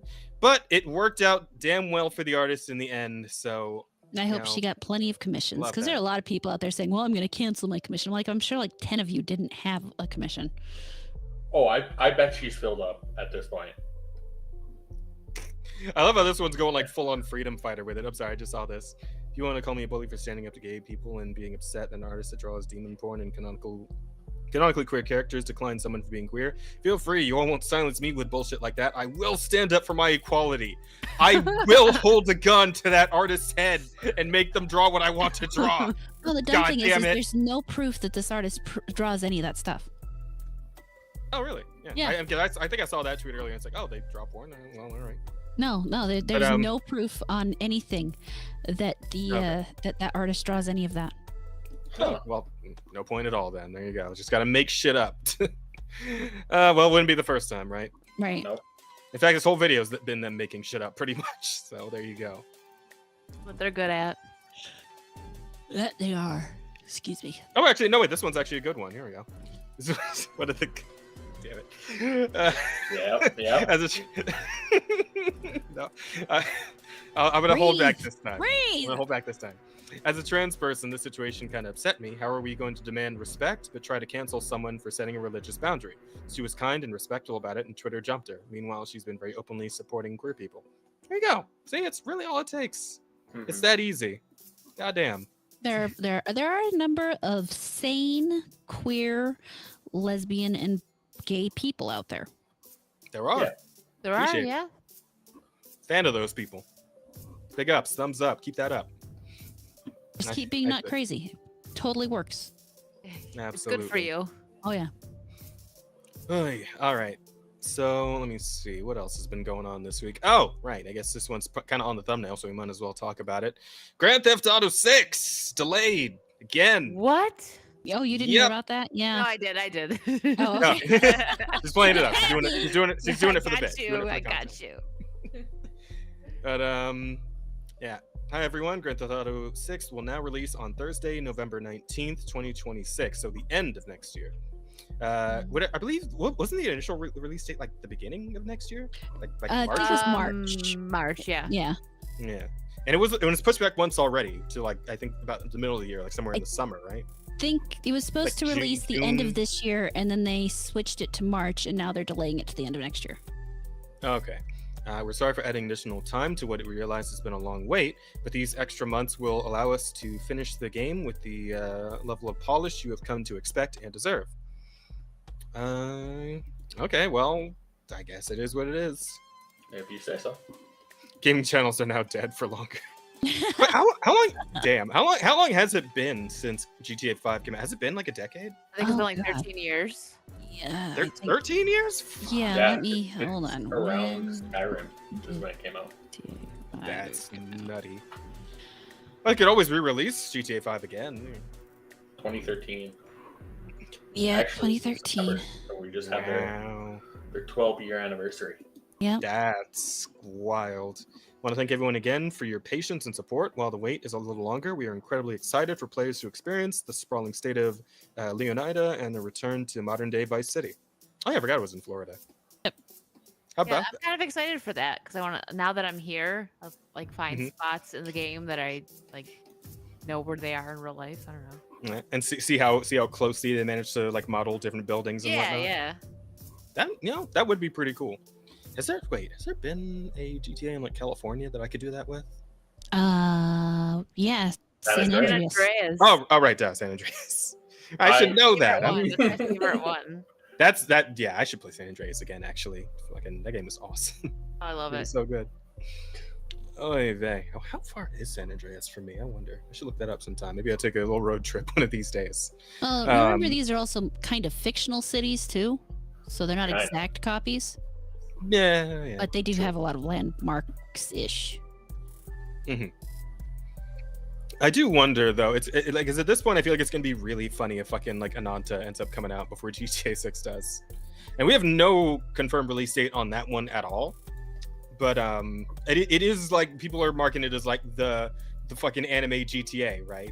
Like every time we see gameplay for it, it's like, oh, it's anime GTA. Oh man, the GTA is gonna have to compete with this, and it, and of course with the whole thing with the price point with GTA, like I did they confirm whether or not they're doing $100 like for base version for GTA? No, but No, it's- I don't think they have confirmed their Okay. price yet.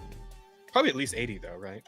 Probably. I would be surprised. I imagine it will be at least 80 for the base version, and then probably the next step up will be like 100, and then the all-out package. I wouldn't be surprised to see something in the 200s. Gotcha.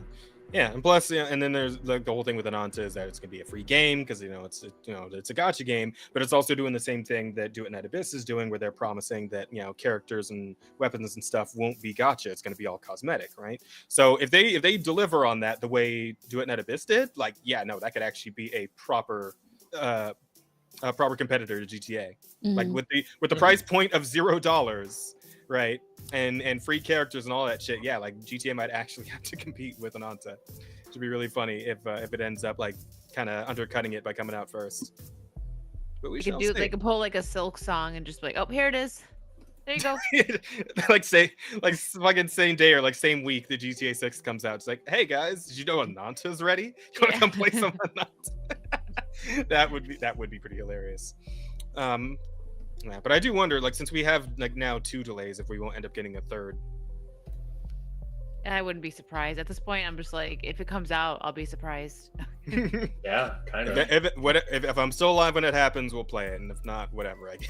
So yeah, right. We're keeping our expectations properly managed on this one. Yes. Who the fuck knows? I know it's a very different Rockstar games than it was when GTA 5 came out. So who knows what we might be able to expect from 6 in general. Yeah. I hope it's good. I'm gonna get it, stream it, review it. Oh, yeah. I just hope it's not a waste. I hope I actually enjoy it. Yeah. That's fair. You'll have to tell me how it is. Hopeful. Yeah. You'll have to tell me how it is a year from now. Yeah, right. Sometime, maybe 10 years. I'll let you know. Whenever. I should hope we're we'll all still be alive friends when by it then. finally releases. Yeah, we'll see. Wishful thinking. Jazz will be hooked up to life support. Rada will be. Damn, bro. just I'm only in my coasting up 30s, man. I'm early 30s. Chill. Rada though, yeah, Rada might be. Oh, fuck you. Might be in hospice by then. I don't know. Yeah, you're complaining, but you'll be in hospice. That means you're being cared for. I'm lucky I'll just die. Wow, that's kind of dark there. This stream took a turn. I'm already a little tired. I don't want to be a little more tired. fucking Ricky Berwick on the post. That's retarded. Yeah. Gotta love Ricky. I do love reading the comments on posts like these, man, right? Some would be when you release the fucking game. Damn, Been 84 bro. years. Mm-hmm. GTA 6 doesn't really exist. I just can't. Oh, prove geez. Yeah. It's not. It's like That's a good fucking. one. It's just like fucking Elder Scrolls 6. It's not real, but I can't prove it yet. Right. Actually, didn't what's his face just say Elder Scrolls 6 isn't going to be out for a long time? Oh yeah, no, they released the thing for it 7 years ago, and apparently they had nothing for it. That was just a completely mocked up trailer. Damn. Trailer. Yeah, there's nothing. I'm not surprised. They keep putting out remakes and stuff because they have to be financially sinking. I think they were hoping Starfield was gonna carry them for several years, and yeah, that response is Yo, accurate. even Domino's came and called us if you need help delivering. Damn. Oh. Oh, Yo, oh, that's Domino's that's out here not throwing nice. shade. Goddamn. Oh, that's too much. Holy fuck. When Domino's. Once upon a time, they used to promise 30 minutes or less. Not so much anymore. There's no fucking way this is an actual like blurb on the loading screen. There's no fucking way. Things getting too tough. Take the easy way out. Suicide is almost always an option. Jeez. There's no fucking there's no way that's a real blurb in the game. There's I no doubt it fucking is. way. I doubt it is. But Holy it might shit, be. I that's- mean, you never know. You know what? You're right. I could see for the GTA Online component. Yeah, why not? That could be there. It's 26 May 20. Rockstar released another trailer instead of the game. Oh, God. I wonder if that meme's in there, because there is one meme out there. It is so funny. I wonder if I can find it. And apparently, Astro Speed crashed out. When is he not crashing out? It's all he does. That's his whole thing. It's just sick. The whole crash out. Yep. I literally saw the man like barking like a dog at a dog once. like on one of his streams. Like, Wow, that's like a. that's his whole thing. Like he was down on his hands and knees and everything. Like just totally committed to the bit. On some weird level, I kind of respect it. Not a whole lot. What? Really? Not a lot. It's a tiny bit of respect for committing to the bit quite that hard. All right. What time are you coming? Means I'm not showing up. The beats will kill me, bro. They're too good. The unction. No! Oh no. Oh. Oh fuck! I'm making that a possible title. The unction's too good. Holy shit. Oh yep, I vote for that one. I like it. No, the GTA unction. We gotta make it specific. Yes, yeah, that yes. way people understand. There we go. That's so fucking good. Oh, that's great. Well, yeah, that's what's going on with GTA, I guess. Why don't we see what else is going on around the neighborhood? Let's see here. Oh, this is interesting. What happened here? Apparently, a narrative designer from Square Enix, previously Life is Strange, terminated. Part of organization called Limit Break Mentorship, lobbying agency for marginalized people. Oh god. Oh no. God. Oh. Fucking damn it. Marginalized people in video games industry intending to replace cishet white. Hey, calm down. Look at the plus side. This person lost their job. They did, but I just like it's a built-in response at this point when I see these words in this order, right? Like Yeah, I understand. Built in Hulk out response. Mm-hmm. It's understandable. Just telling you the good news is they are now looking for a new job. Okay, let's. I feel cruel saying that on some level, but at the same time, they deserve it. Yeah, I mean, yeah, McDonald's always hiring. There you go, right there on the side. Yeah. Got it. This is why Limit Break was founded. Our goal is to facilitate connections and provide structure for the ever-young workforce to those with experience. Yeah, so far that sounds good. Want our participants to grow and have the chance to advance their careers, to keep the games industry rich with diversity, talent, and passion. Diverse talent and passion. Not just talent and passion, it's got to be diverse talent and passion. The UK games industry census 2022, conducted by the UK, showed that 67% of people working in the games industry are male. Oh no. Oh no. Oh my god. 67% are working in the industry. How many people who play games are male? Is it at least line up with that number? Probably. Didn't you know, Jazz? It's almost parity. It's like 41% of gamers are women. Is it? Damn, that's crazy. I would never have thought, man. All the grannies are in there. Bejeweled, you lose most of them, but yeah. So at the place I work, I've been trying to convince my place I work for. I've been trying to convince the owner to start investing in mobile ad videos. So you're mobile saying ads you're part of the on problem. like, games and stuff. Yes, he's part of the. I'm trying to make him part of the problem, because if you poll the American people, over 60% of people supposedly play games, and the majority of those do it on a phone.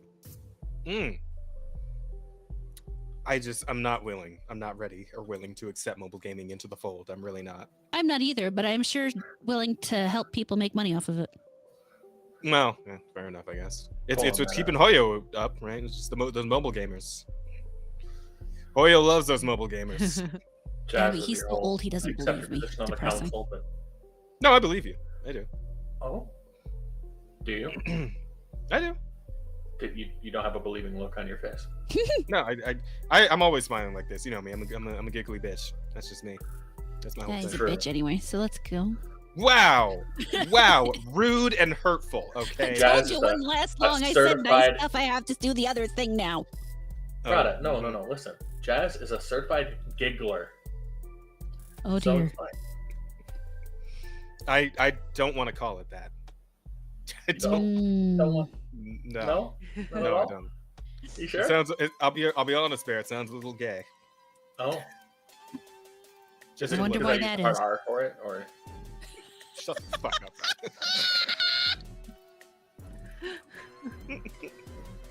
Wow. That's the best last I think you've ever got it out of Rada. It is. You're You're proud of that one, right? Actually, so I'm happy. I can leave now. Actually. Damn, bro got all he wanted out of this podcast. He's done, resigning as of immediately. Yeah. Oh fuck. Anyway, where did I even leave off with this bullshit? Let's see. 70% of people working in the games industry are male, compared to 30% female and 3% non-binary workers. 3% non-binary sounds awfully high. Yep. Oh, yeah. Given where it is. Yeah. Yeah. That's pretty Female- sus. Female representation in the workforce is significantly under the national average of those in work, as well as less than in cultural and creative roles more generally. Trans people make up 4% of the game industry workforce. Okay. The game sector is a young industry with 2/3 of people working in the sector age 35 or under. Only 54% of people in the industry have worked in the sector for 5 years or more. Oh, are we doing like an ageist thing in here too? Or are we Yes. the older sort?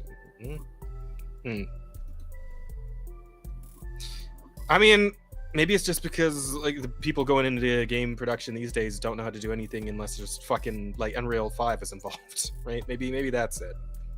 Having dealt with some of those Unreal 5 games, they don't know how to do anything in there either. Oh my god. Fair point, Bear. Fair point. Mhm. But yeah, I suppose we'll call that a win. And then yeah, right there. Welcome home. Square Enix casted Cure 3 on itself. That is true. We have to talk about that. That is a related story. Hang on. Let's talk about that for him. I love that fucking what is this one? I almost said, wait, is this Avowed? No. No, it's God damn it. Forspoken. That's the one. God, they're all starting to blend together in my head. Those especially. Square Enix lays off over 180 Western staff and oversees structural reform after extraordinary loss. Western Chief Publishing Officer to resign. Damn. Are you telling me the Western side ain't keeping up with the Eastern side of Square Enix? That's crazy, bruh. What is extraordinary loss exactly, though? I'm curious about that. Is there any details on that? Announced that after an extraordinary loss over the last 6 months, they are laying off Western staff as part of overseas structural reform. Western Chief Publishing Officer John Hynek? I don't know. Whatever. I don't know. I'm not good at pronouncing things. That's fair. Publisher John, that's what they call him, announced he would resign ahead of this news and later claimed over 180 staff would be affected by the layoffs. I mean, it's got to be pretty catastrophic to lay off that many people. That is quite a big number. Let's see. Oh, God, I forgot Marvel's Avengers was a Square Enix thing. Oh, shit. Yeah, the sad thing is Sheep really enjoyed that game. He was pissed off the way they took it. Really? Yeah, I actually enjoyed that. The way it played as a multiplayer game, he really enjoyed that. But they started listening to fucking Reddit, and then they basically kind of turned it into reskin the game. A death sentence, if ever there was one. Yeah. Listening to Reddit. The Reddit kiss of death. Oh gosh, Reddit. There you go. Yeah, Reddit will definitely kill a game happily. Oh yeah. Reddit is only valuable for tech support, and only if it's like a 5-year-old post. Yeah, Reddit's good for when you have a question, right? Like something that you want like real people answers to, like, oh, where can I find this? Reddit. And then you look it up and then you find it, like websites and stuff. But if you go there for anything else, like pop culture related stuff, I don't know. Do not recommend. It gets a little iffy at that point. Let's see. On October 31st, John made a surprise announcement on LinkedIn, declaring, "Yesterday, I announced to my team at Square Enix that I have decided to resign from my role as Chief Publishing Officer effective on November 21st. This has been a difficult decision as it means that I must part with a very talented group of high-performing and passionate." Bro, like, Hard to get that sentence out, huh? It is, because like when you say you're dropping 180 fucking people, then clearly they weren't very talented. If they were very talented and high performing, they wouldn't be getting laid the fuck off now. Well, I mean, maybe they actually still would, but not to this extent. It wouldn't be this fucking bad. No. Like if they were bringing in the money, it wouldn't be getting shit on quite this hard. I don't think. The reality and the statement aren't quite lining up here. Let's see. Passionate coworkers and friends across the U.S. and Europe. It has been my distinct honor to lead, to work alongside, and to learn from such an amazing team. So what'd you learn? This is what I want to know. If I asked him on the spot, Yeah, I believe. Could he answer the question? If I asked him what he learned, could he tell me a single thing? That's what I No, want. no, I really couldn't. Oh God. Probably Turning like to me. pull something like, it's not about, what I learned, it's about the friendships made along the way. It's about the gay people I got fired along the way. Yeah. Well. Yeah. Damn it. Turning to management, John added, wanted to thank the Square Enix leadership team for entrusting me in this role and giving me such a fantastic professional opportunity, and want to thank my teammates and colleagues for the support throughout my 7 years at the company. Finally, I'd like to thank all the Square Enix players and fans for their passion and enthusiasm.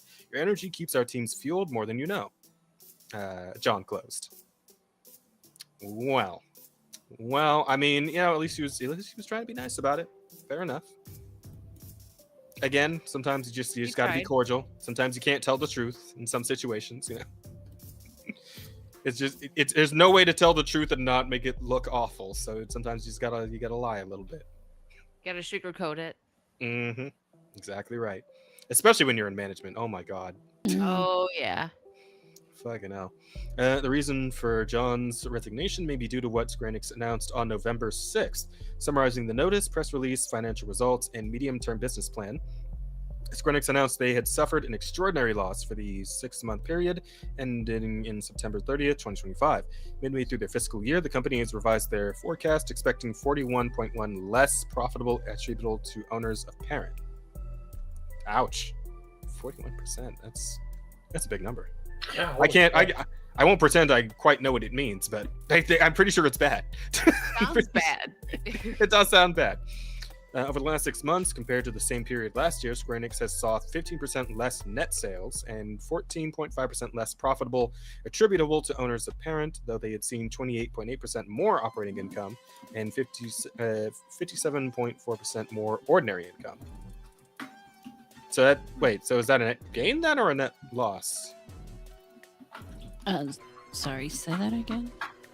Well, I'm reading this part right here.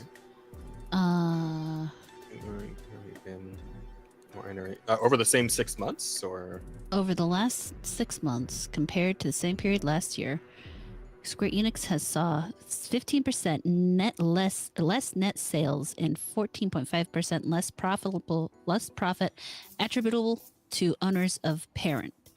Wow. Okay. Though they had seen 28.8% more operating income, and so basically these less profit in various places, but they had more operating income and more ordinary income. Accounting's a headache. That's all I can really.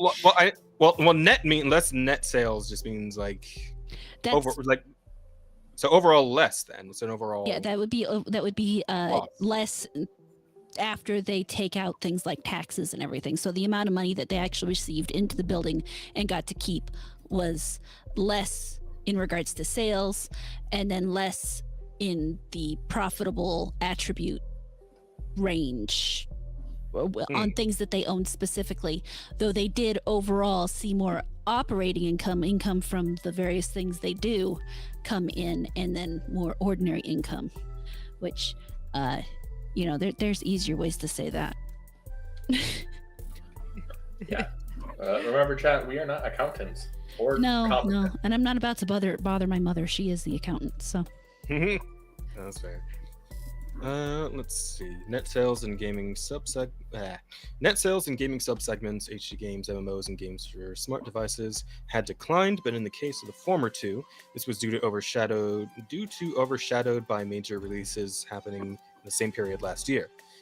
3 Kingdom Hearts titles coming to Steam, and Final Fantasy XIV's Dawn Trail expansion.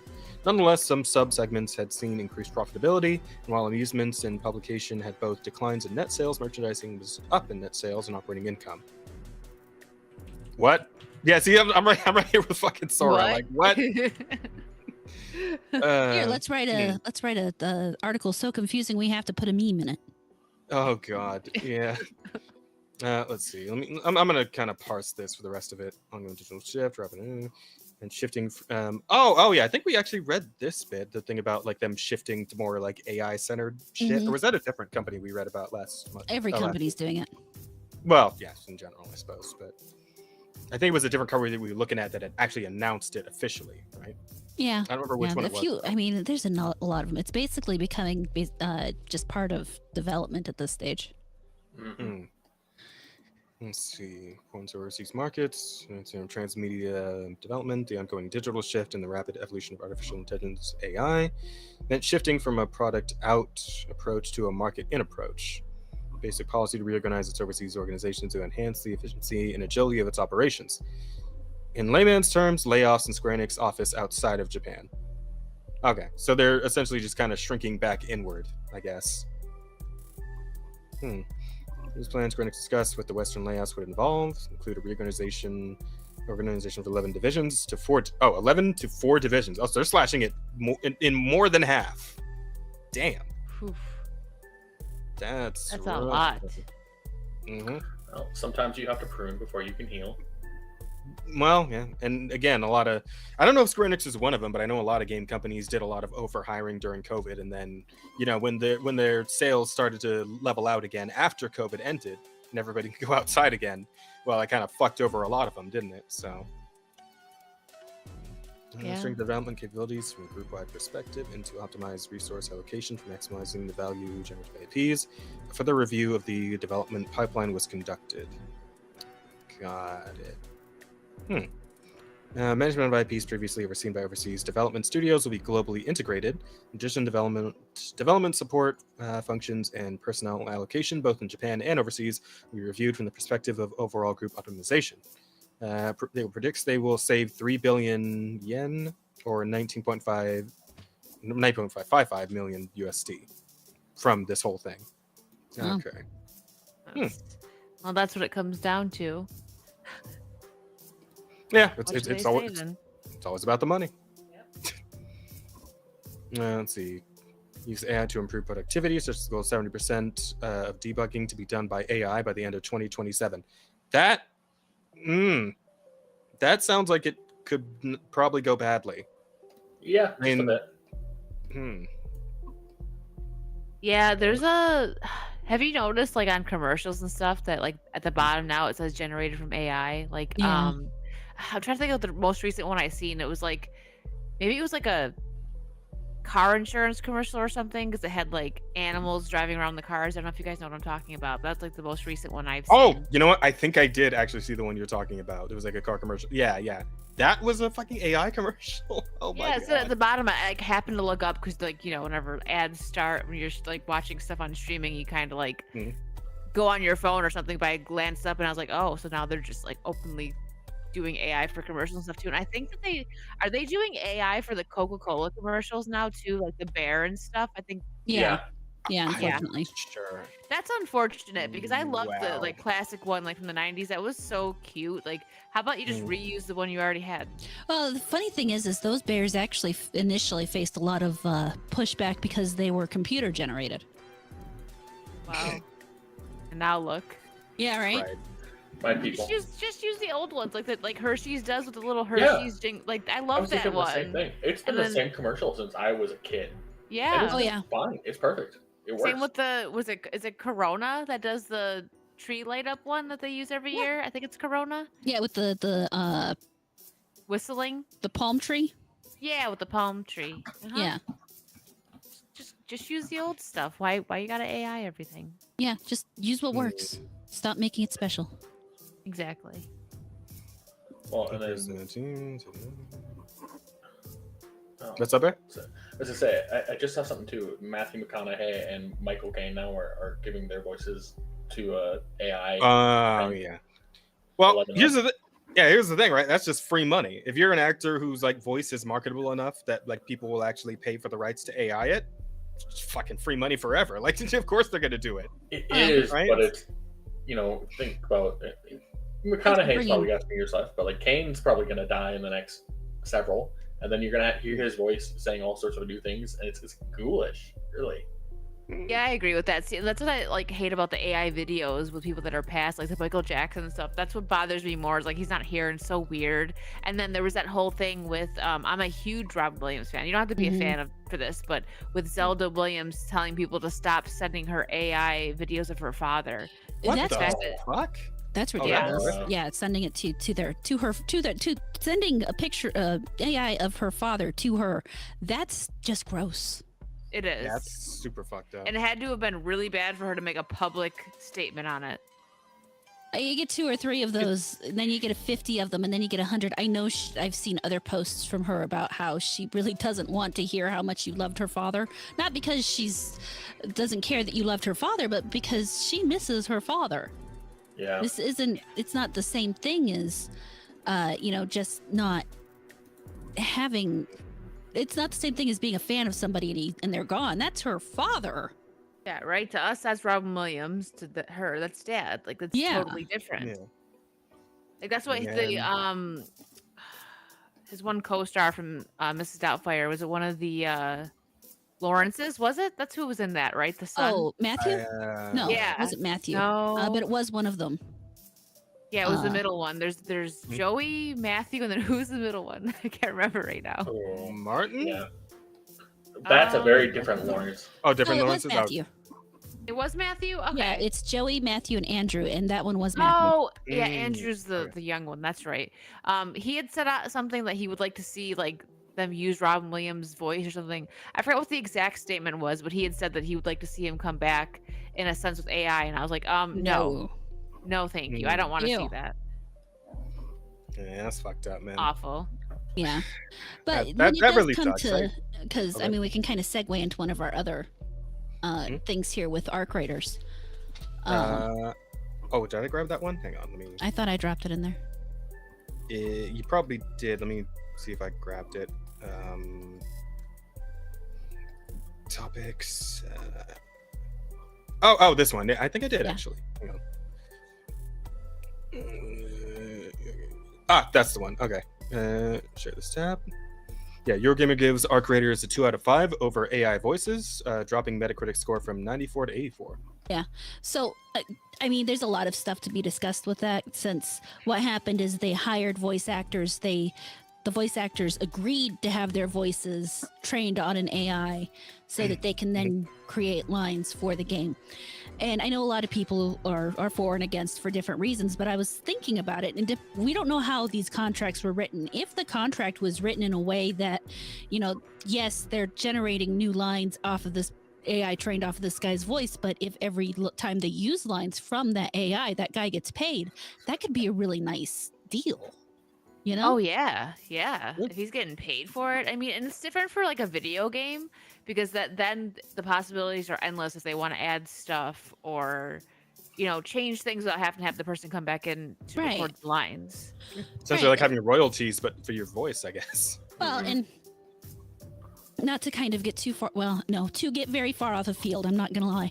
This is something that comes up a lot in the current world we live in about who owns our information, who owns our likenesses, blah, blah, blah. And especially with AI coming up, if it actually could be established that we do in fact own our likenesses, own our voice, own that stuff, and can then license it in these ways, even to the point where we own our own information, and then we can make the option to actually sell that information or not, it would really change the power dynamics and the way everything works in this world.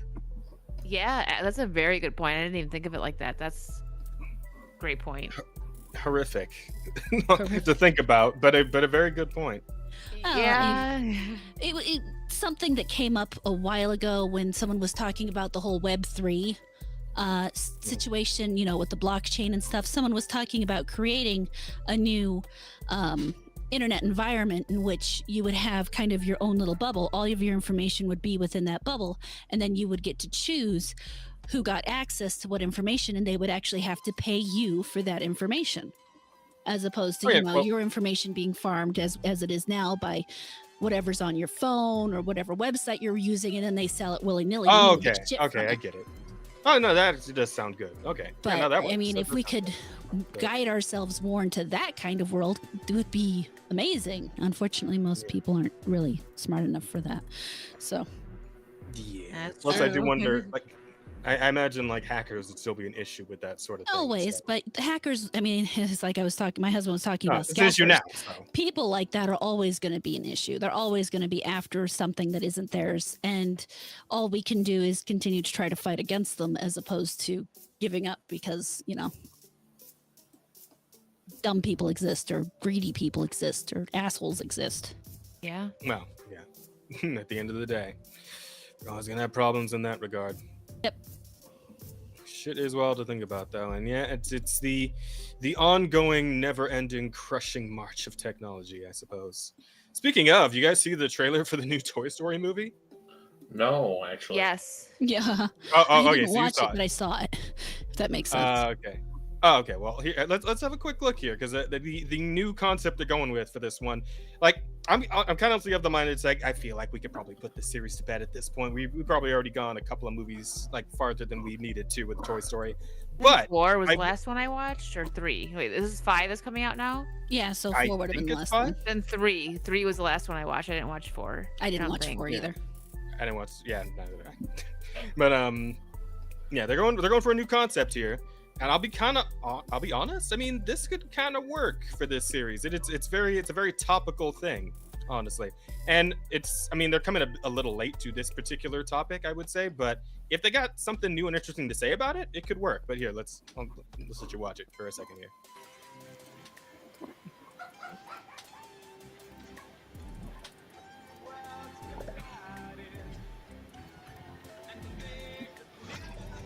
Everybody's just losing their shit. Damn, I can really hear it. Oh, sorry. Well, I actually kind of muted it because I'm pretty sure there's copyrighted audio on this. Okay, so yeah. In that case, don't turn it up. Leave it. Yeah. But anyway, this is our main crux of the new movie. Okay. The iPads are coming for the children, and toys are fucked. Oh god. I will accept this if the iPad is frog pad is the villain and is an irredeemed villain. Yes, it has to be irredeemed. Irredeemed. Has to be an absolute evil villain that they have to defeat. No. See, guys, this is coming out of Hollywood. So what it's going to be is it's going to have a message about how you should definitely accept AI, and it's totally fine and safe, and it won't destroy your children at all. It's just misunderstood. Right. Exactly. Your children will be fine with the iPads. Buy more iPads for the children. This is why my eventual children will only watch TV from the 80s and 90s. And 70s and 60s. That's a good call. Basically nothing before 2010. I'll give them up to 2010, but anything after that, no. Okay. Pixar has officially released drop teaser animated sequel set to hit theaters on June 19th, 2026. Oh, it's pretty soon, actually. Well, sooner than I thought it would be. We're getting it before GTA 6. Shit. She's right. Oh, fuck. Once again, bring audiences back to the world of Buzz, Woody, and Jessie. This time, their biggest challenge may be technology itself. The trailer centers on Lilypad, a frog-shaped smart tablet, voiced by Greta Lee, Past Lives, The Morning Show, and Tron Air. Oh, of course. Lilypad is no ordinary toy. It's sleek, digital, and connected to the internet. Oh, God, why is it connected to the internet? Oh, no. Yeah, no. irredeemed that villain. comes off the internet. Oh, God. This thing might actually be like the fucking origin of all sin in this universe. Like, it might actually be some sort of eldritch horror in the Toy Story. Well, okay, you know what I mean. And she took that personally. Took that very personally. Holy shit, that was an angry yell. Listen, she called me a bitch earlier. Okay, I'll believe. But you are. But was she wrong? Fuck you. Anyway. Through apps and voice, designed to enhance playtime through apps and voice interaction, it's the kind of toy that would make Woody's head spin. The teaser poses an unsettling question: is the age of toys over? I mean, I don't know. I'm trying to think of the last time I saw a kid playing with like a toy and not like a phone or an iPad or something. And I like, does a baby shaking a rattler account? Yeah, I mean that's a toy. Yeah. But how long until we put a screen on the rattler though? Oh, they already exist. I Yeah, can I mean, promise you they already exist. Well, actually, I joke, but it's like, yeah, no, Cocomelon is a thing. So no, yeah, we're already one shot. Cocomelon's a So- crime against humanity. Mhm. I'm pretty sure Yes. the CIA plant in an attempt to dumb down children. This thing has a fucking Cocomelon app installed on it. I bet you anything. Oh yeah, absolutely. It comes pre-installed with the device, right? You don't even opt into it. It's just already there. Oh gosh, probably. Yeah, I can see it. Oh fuck. Returning cast members include Tom Hanks, Tim Allen, Joanne Cusack. Oh, cool. So they just got everybody back. That's nice. Alongside newcomer Conan O'Brien as Smarty Pants, a toilet training gadget toy meant to bring comedic relief. Oh dear God. And There's something so fitting about him being a toilet training device. Kinda, yeah. Oh fuck. The film is directed by Andrew Stanton, Wall-E, and Finding Nemo. That's a good fit. The fact they got the Wall-E guy for this, that's strong. That's good. I appreciate that. And let's see. With Kenna Harris, Ciao Alberto. What the fuck is that? It's a name. Is that a Disney? Is that a Disney It's a movie? name. He said it's a name. No, Ciao Alberto. That's a because like I'm assuming it's in parentheses that was like a title of a movie. Is it? Did Disney make a movie called Ciao Alberto? I don't think so. Actually, that would be what that means. Okay. Co-directing and Lindsay Collins, Turning Red, producing. Oh God. Okay, so Ciao Alberto was Turning an Red. 8-minute, short film. A short film. Oh, okay. Yeah, it was an 8-minute short film. So, Cool. Well, he got himself onto a feature-length film, so that's good for him, I guess. While the teaser keeps the plot close to the chest, it clearly leans into themes of loyalty, obsolescence, and the shifting meaning of childhood, all filtered through the lens of modern tech dependence. So, kind of then, wouldn't this be sort of rehashing the first movie? Like the very first Toy Story with like... We're talking about obsolescence. There was like Woody being replaced by Buzz. He was like the cool spaceman toy, just Well, spaceships and lasers and all that shit over like stupid cowboys with their horses and dirt and shit. Like it feels like it's kind of sort of that, right? could kind A of little retread from bit. that same ground, yeah. For Disney and Pixar, Toy Story 5 represents a strategic return to stability after a brutal few years at the box office. Studio has been bullshit, clobbered but okay. Studio has been clobbered by underperforming originals and experimental titles like Wish, Strange World, and Lightyear. Oh god, fucking Strange World. Wish and Strange World, man. That's really that last one stings the most. Oh yeah, I can imagine. well, Released in 2022, Lightyear. Oh, what's up, Bear? I was gonna say, looking at chat, we might want to. I mean, Toy Story needs to go, but we also have someone else that needs to go. Yeah. Oh, right. I am so sorry. No, Miss you're Rachel. okay. I realize that you can only be with us for so long tonight, and I'm sorry to hear that. Honestly, I was very much enjoying your company. But if you I'm do gotta go, sorry. and you gotta go. No, it's fine. Yeah. It's fine. No, We can always bring you on some other time. We can- Yeah, You're of always course. welcome back. Is it? It's probably a different time for all of us. Am I the only one Eastern? I think Yeah. so. Ah, I'm okay. I'm West Side, so yeah, I guess it's. And I'm Mountain Time, so I'm only an hour ahead of him. And I Yeah. am Central. So I've got to get up soon, so that's why it's almost midnight here. Damn, Yeah. that is super fair. Okay. Well, thank you again so much for being here with us. We very much appreciated your presence. Thank you Had a for lot of having me. fun. This was a lot of fun. Yeah, it went by so fast. I didn't even realize the time.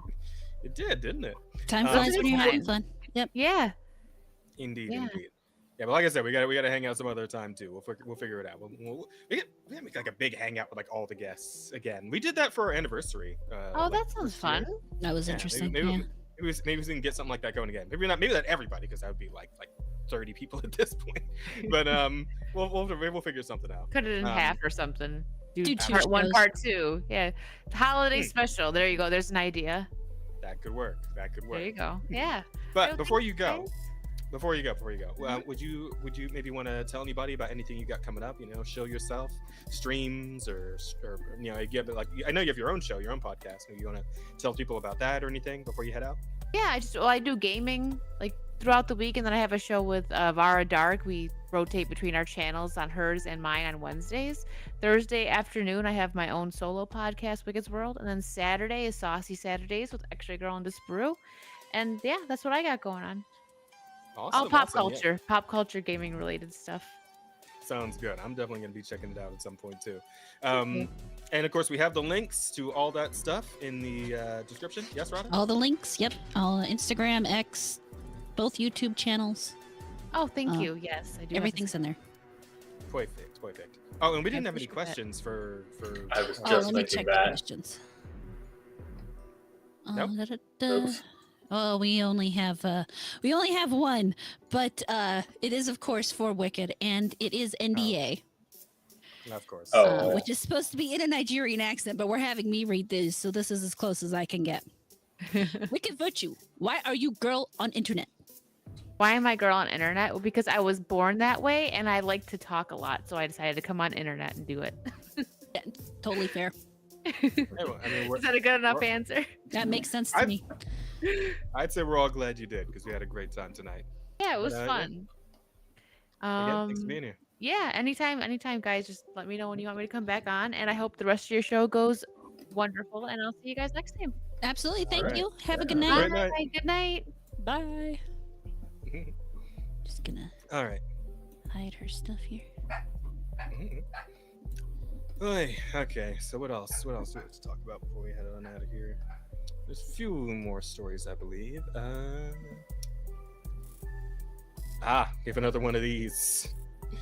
Kind of treading the same ground as we did last week with The Witcher, but apparently, and I wasn't quite aware of this, but apparently there's a Mass Effect Amazon series that is going to be it's in the works.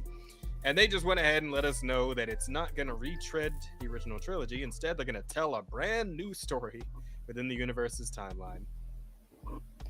I'm okay with that. Honestly, yeah. Like, I at a point, like, initially I was like, well, that's stupid. You should make the thing people like. But then I'm like, but if they make some stupid bullshit that doesn't have anything to do with the parts that people like, then we can all just ignore it. So, Yeah. it kind of works out. I mean, and to be honest, space jokes aside, the universe is so vast. You really can do so many different things with it. And yeah, no, looking at how they've handled everything where they try to retouch the story, they just fuck it up. So they can't. You cannot fuck up the original canon shit if you don't touch the original canon shit. Now, the lore of the universe, yeah, they're probably going to fuck that up. There's going to be something silly like a male Asari or some whack ass shit, but it's, this gives them so much potential to be okay.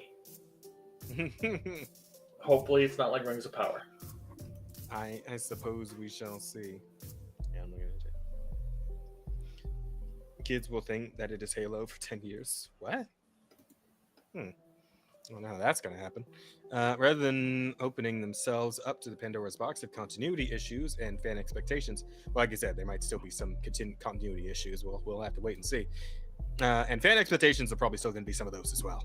Inherent to playing around an already established canon, BioWare has announced that rather than trying to play around with Commander Shepard's story, Amazon's upcoming Mass Effect series will instead tell an original story set well after the Reaper's defeat. Okay. This brief update on BioWare's overall operations was provided by series executive producer Mike Gamble. Wow, your last name is Gamble? That's fucking awesome. Via blog. That's a cool last name. Via a blog post published in honor of this year's N7 Day, an unofficial Mass Effect fan day celebrated on November 7th and named after the highest rank an individual can obtain in the franchise's fictional interplanetary combatives training program. Kicking off this blog post began with a reassurance that the Mass Effect game is in development. Oh, next Mass Effect game is in development. Oh, so they haven't been shut down yet. That's honestly kind of surprising, to be honest. I thought BioWare was fucked, but, well, look at that. They're still chugging along a bit. So that's cool. Let's see. EA and BioWare remain committed to telling more stories in this universe. The truth is, the last few years have been an incredibly busy time at BioWare, but currently the team is heads down and focused exclusively on Mass Effect. A lot of universe to cover, lots of features to build, and lots of romances to figure out. We're excited by what we're building, and we promise you, when we're ready, it'll be a lot of fun to show. Until then, thank you for your patience, because y'all are thirsty for news, and I see you looking for secret meaning in my tweets. Okay, sometimes they have secret meaning. I will say it's a pretty cool visual right here.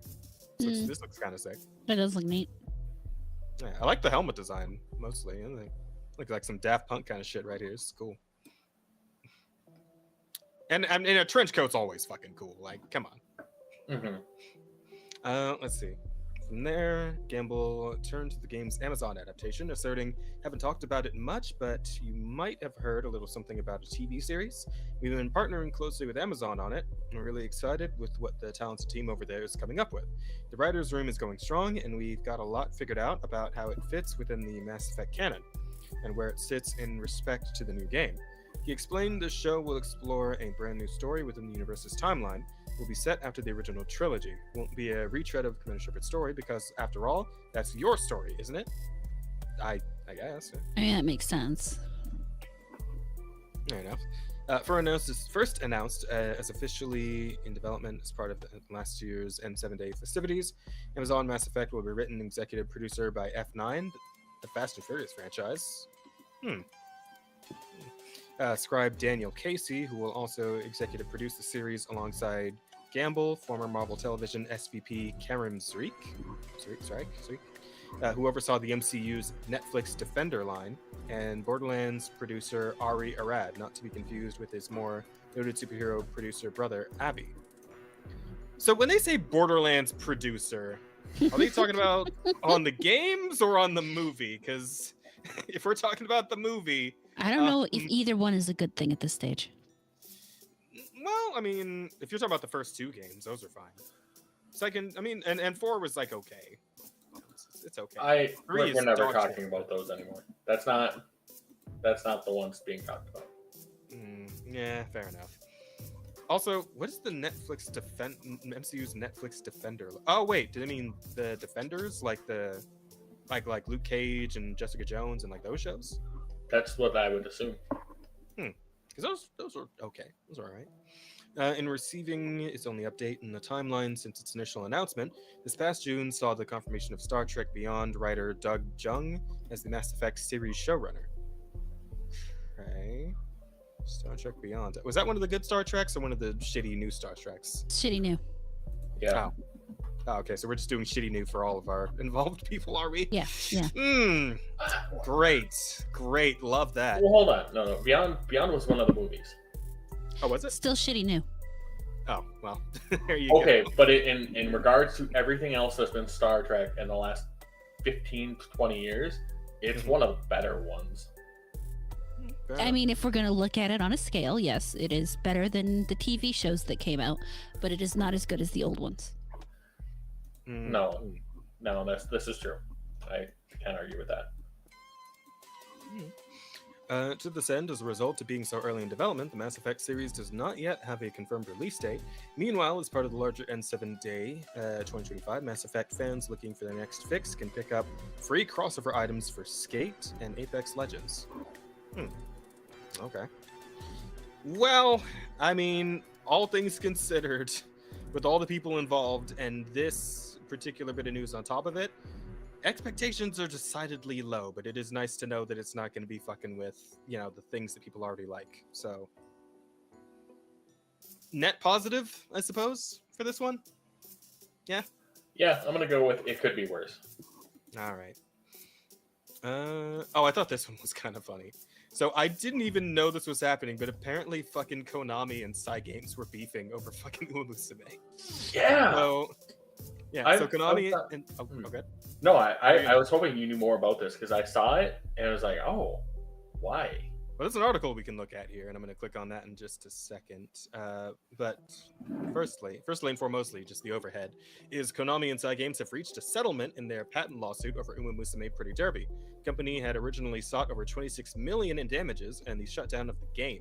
What I'm curious about, what the fuck, like, it's like a copyright, a patent lawsuit. What patent would Konami, like, okay, let's just get the details here. I'm just gonna.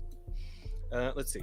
Konami, publisher of Silent Hill F and Cygames, developer of Musume Pretty Derby, have settled their long-running patent dispute, bringing an end to one of Japan's biggest gaming lawsuits ever. They say long-running, like how long? Case was filed in Tokyo District Court in March of 2023. Okay, so it's been a couple of years then. When Konami sued Cygames' parent company Cyber Agent, claiming the hit Horse Girl training game infringed on one of its gameplay patents. Okay. Interesting. Konami was reportedly seeking around 4 billion yen, roughly 29 million USD, in damages and a suspension of the game's distribution. But what specific patent were they? Is this gonna be like a Pokemon thing, or it's something like really general and fucking retarded? Probably. It starts off with being a video game patent, and that already tells me that I don't like them. Okay. Fair enough.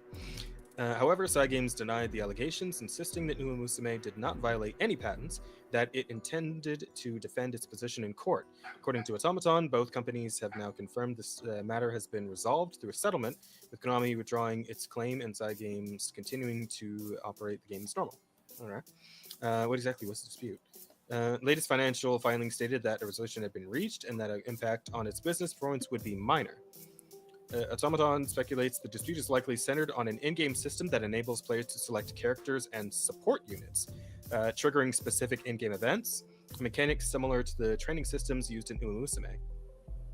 Wait. In what game? That game that Konami makes does this too? Oh. Yeah, Apparently. I'm In-game confused. system enables players to select character. Because I know what they're talking about in Uma Musume, right? So what happens in Uma Musume is that when you go to start a training run with a particular trainee, you can then use previous trainees that you've finished runs with, and they can then kind of roll their stats forward into the new trainee. Like they'll give them a stat boost into like speed or power or guts or whatever the fuck, right? Like that's kind of how that works in Uma Musume. But what I'm kind of confused as to what Konami game does anything even remotely similar to that.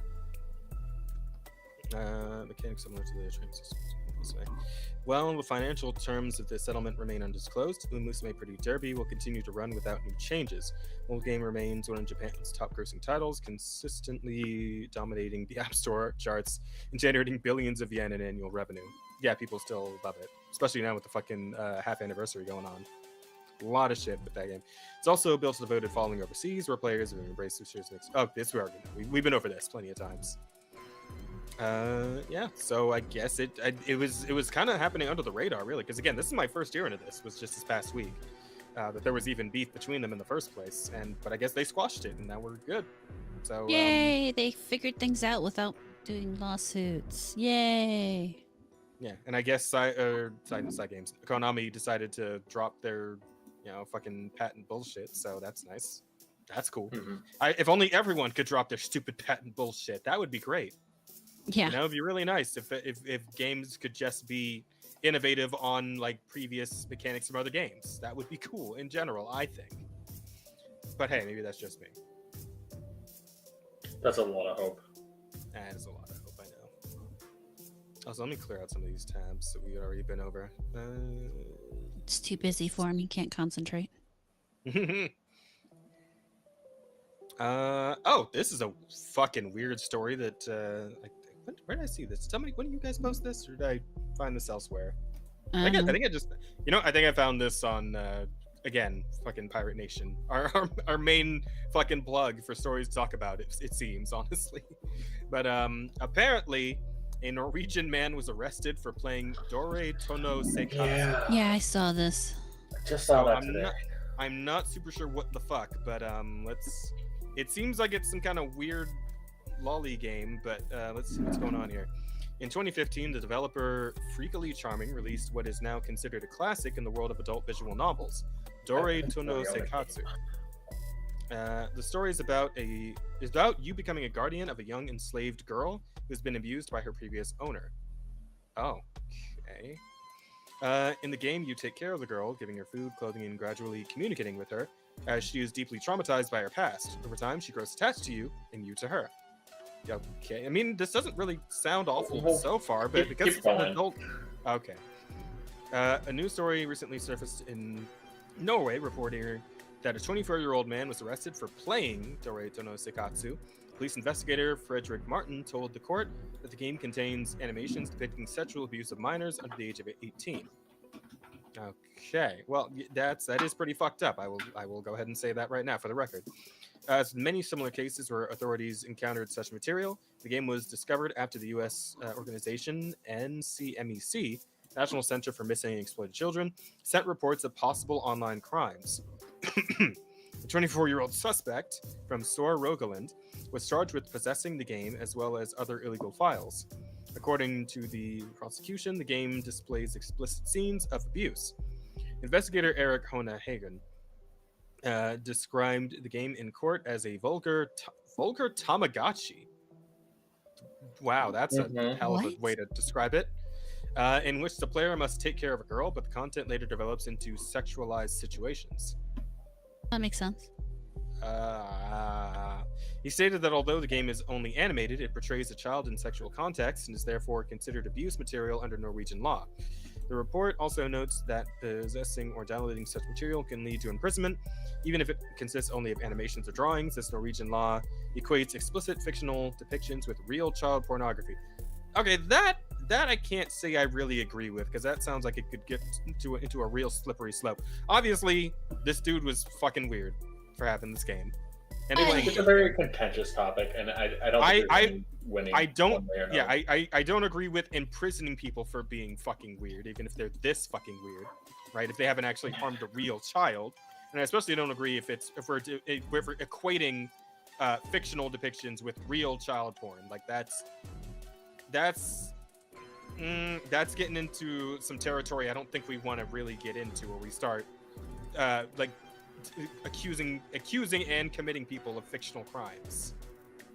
Right? That's going to get into a real bad place, I think. I mean, if he had real child porn on him, then yeah, send him to jail, absolutely, 100%. Like, then I got no problem with this. But again, the way this story is being told and framed, and what we have as context, it doesn't seem like. It's a video game at the end of the day, no matter how I personally feel about the content. Yeah. And there's no reason to be arresting somebody for a video game. Yeah, I agree. Though I do have a particular distaste for the type of content. It isn't something jail worthy. Yeah, I would not play this game. I do not recommend other people play this game. I think people who play the game are probably kind of gross. But I believe they are definitely not jail worthy. Very gross. But Hagen explained legislation in Asia is liberal when it comes to animations. This game is completely legal in several countries. In Norway, however, it is considered a crime. For some people, it can be difficult to understand that this is regarded as illegal material here. Maximum sentence the 24-year-old could face is 3 years in prison, though it is rarely applied in full. The lengthy handling time of the case could result in a reduced sentence. Yeah, no, I'm just like, again, I think we're all of the same mind here that this is fucked up and weird. But it shouldn't be considered a crime, because then we get into where do we start? If we start getting into depicting fictional content as and equating them with real crimes, like that's going to go to real bad places in general, right? Because right now it's just like child abuse and whatnot, right? But what happens when we start getting into like things that are more common in gaming in general, like, I don't know, torture or just murder in general, right? Like me and Bear were just talking about, how we killed a small island's worth of living creatures in Path of Exile 2, right? I mean, when you're talking about games that get into scores of murder. Yeah, but when you're talking about games that get into nasty things, I play a lot of horror games. There's at least one game out there I've peeled the face off of a dead woman. So there you go. Yeah, there's not a lot of room for that.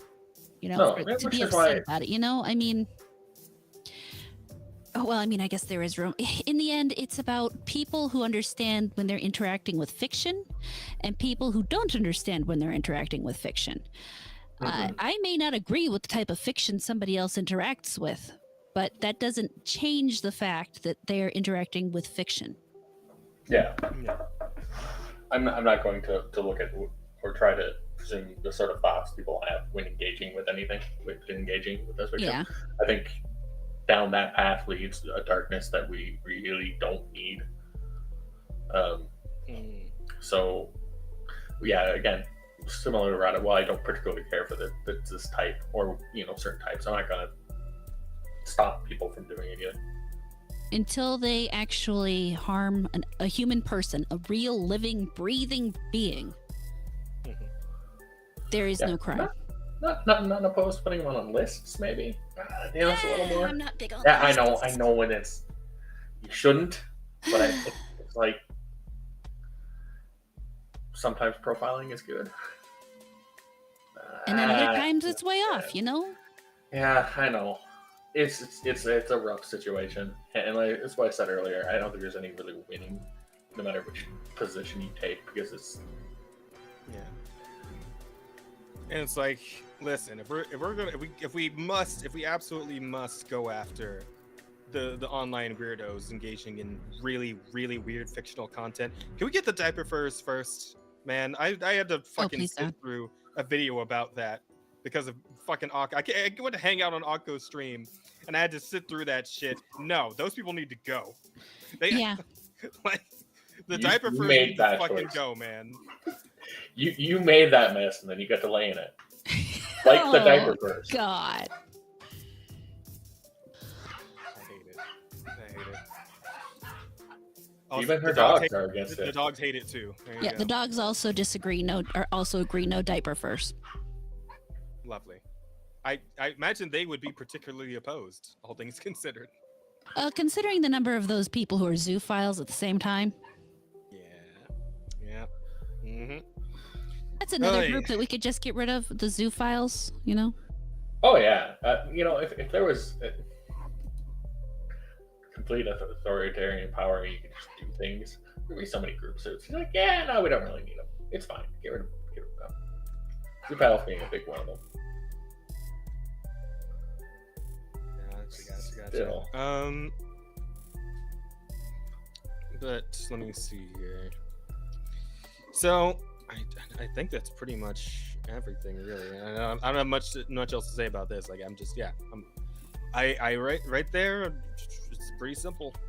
Animated stuff, weird, but not illegal. So once it gets to real shit, then we start doing what we got to do, right? We break out the wood chipper and we get to work. But like, but up until then, we're chilling. Yeah. Just let them do their weird shit in private where they're not hurting anyone. Better that way for everyone, I think. They gotta be weird. Let them do it within their own space, away from everyone else. Great, love that. Alright, but in terms of stupid shit, hey, you guys remember that stupid fucking bracelet we were talking about the other day? The bracelet? The bracelet. Oh, yeah, the zip tie bullshit. Mm-hmm. Oh God, there's more. I've discovered an even dumber accessory. Oh God. That is also being sold for hundreds of dollars. I give you the iPhone Pocket.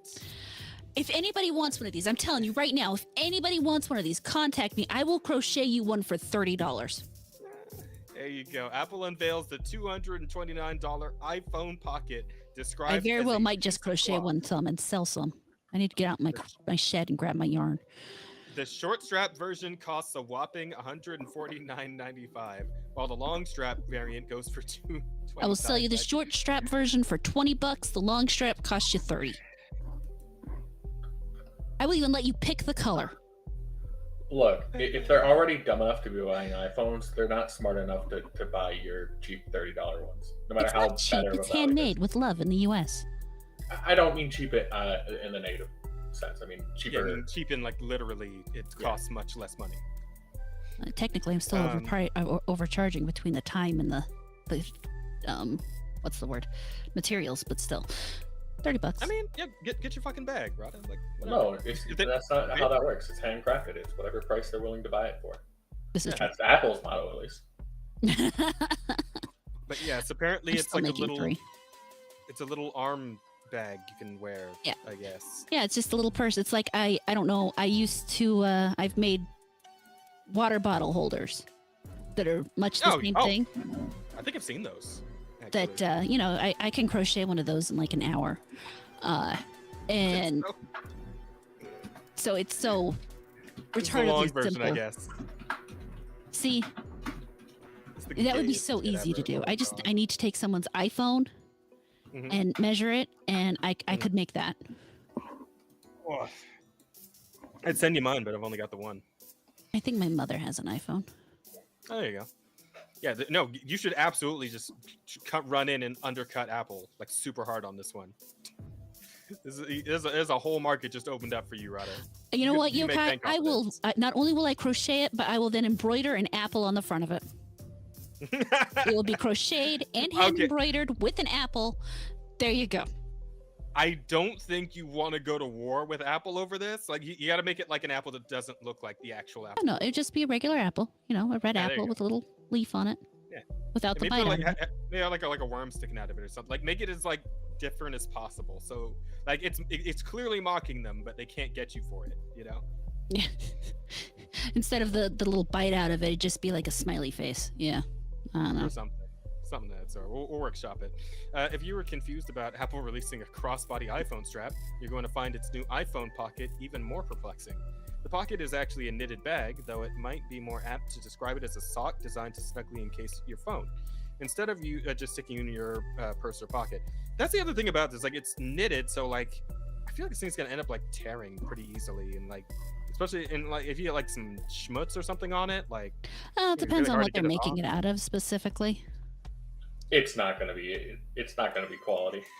yeah. This is making feel it like that. easier for the thieves to just take Celebrating. it from you. Oh yeah, they just rip it off your body. It's Yeah. like just gonna snap as soon as they tug it. Yeah. Fucking hell. Or they get a little knife and they just kind of just pull it, snap, Yep. and then they're gone. There you Better go. than picking it out of your back pocket. That's something. Well, no, I mean some people are so Maybe a touch-starved for comically that. large pair of scissors. The scissor thieves are Comically coming. large pair of scissors. Like the cutting the oh fuck, they do the key to the city sort of like things where they cut the big rope over something with like the Superman size scissors. I'd like that. Yeah, if Crooks were holding that, I'd let him have it. At that point, Yeah. I makes would sense. not, but I would not, but I would laugh a little bit while I'm chasing them down and kicking the shit out of them. So. Let's see. I mean that's very brave because at that point they basically have like 2 full-size swords. It's not a gun. I'll make it work. So we're thinking thieves, yeah. That's a good one. Let's see. Instead of just sticking it in your, it's just that this bit right here, this one sentence right here. Instead of just sticking it in your fucking purse or your pocket, right? Like it's just so fucking like this is when you just like have money that you don't know what to fucking do with at that point, right? It's the kind of thing you buy when you literally have more money than you could ever like figure out what to actually do with it. You just buy stupid shit like this. Carolyn, are you limited- trying to electrocute yourself? Possibly, probably. Dogs are Something about very your suicidal. dogs? Looks like she's trying to chew my wires. Might want That's to a stop her. whole person name. That's when you named your dog that. What?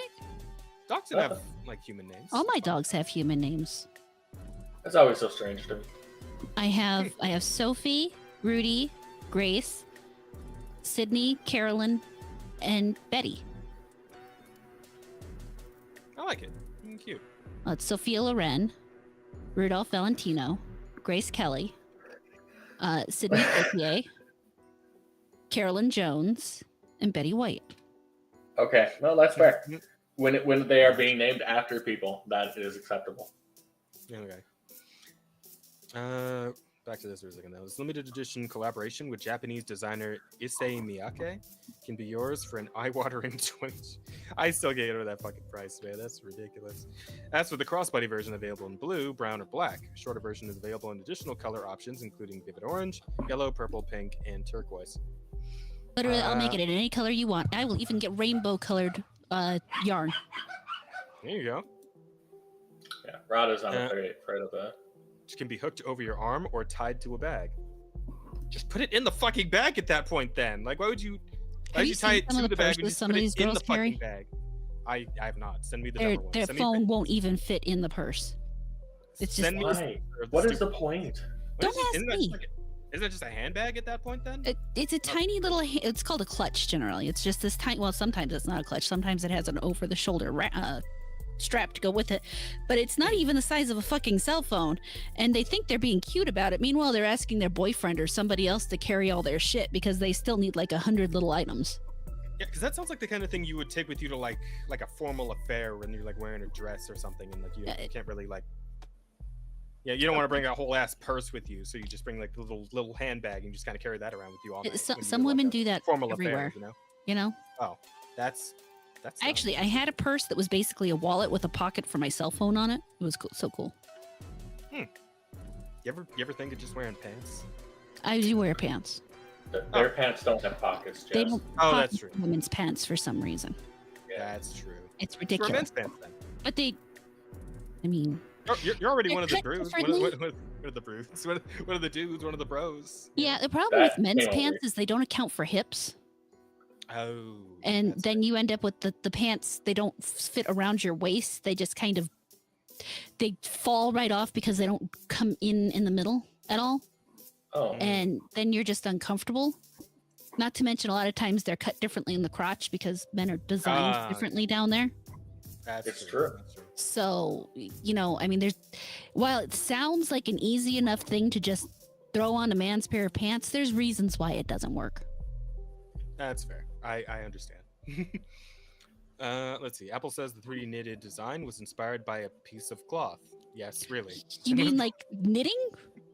Yeah. It was inspired by a piece of cloth that someone knit. Oh my God. Was born from the idea of creating an additional pocket that accommodates any iPhone. Amazing. A pocket, you say? A knitted pocket for your phone? Really? What a novel idea! That someone might, I don't know, knit such a thing. Holy shit. Holy goddamn. From the idea of creating an additional pocket that accommodates any iPhone and small everyday items. You could put other things in it too if you want, You mean like a purse? Yeah. Or I don't know, a bag of any kind.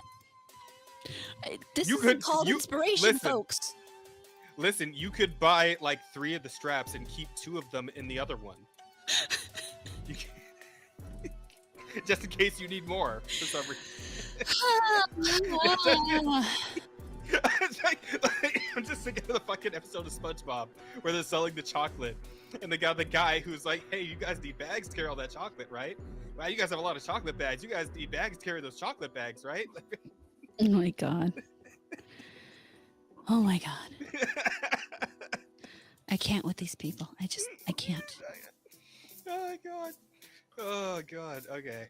That means it can carry more than Apple's $59 crossbody iPhone strap. There you go. What? Yeah, you read that right. Yeah. Do you want to see it? It's a link. No, I don't. No, are you sure? I can click the Just link. show it. We need it. Yeah. It's causing me pain. You know what? It's just a fucking. No, it's literally just a fucking strap. It just connects to the phone. And you just like hold up your fucking. Yeah, if you want a fucking strap, $10. $10. It will come with little clips. You can attach it to your phone. The end.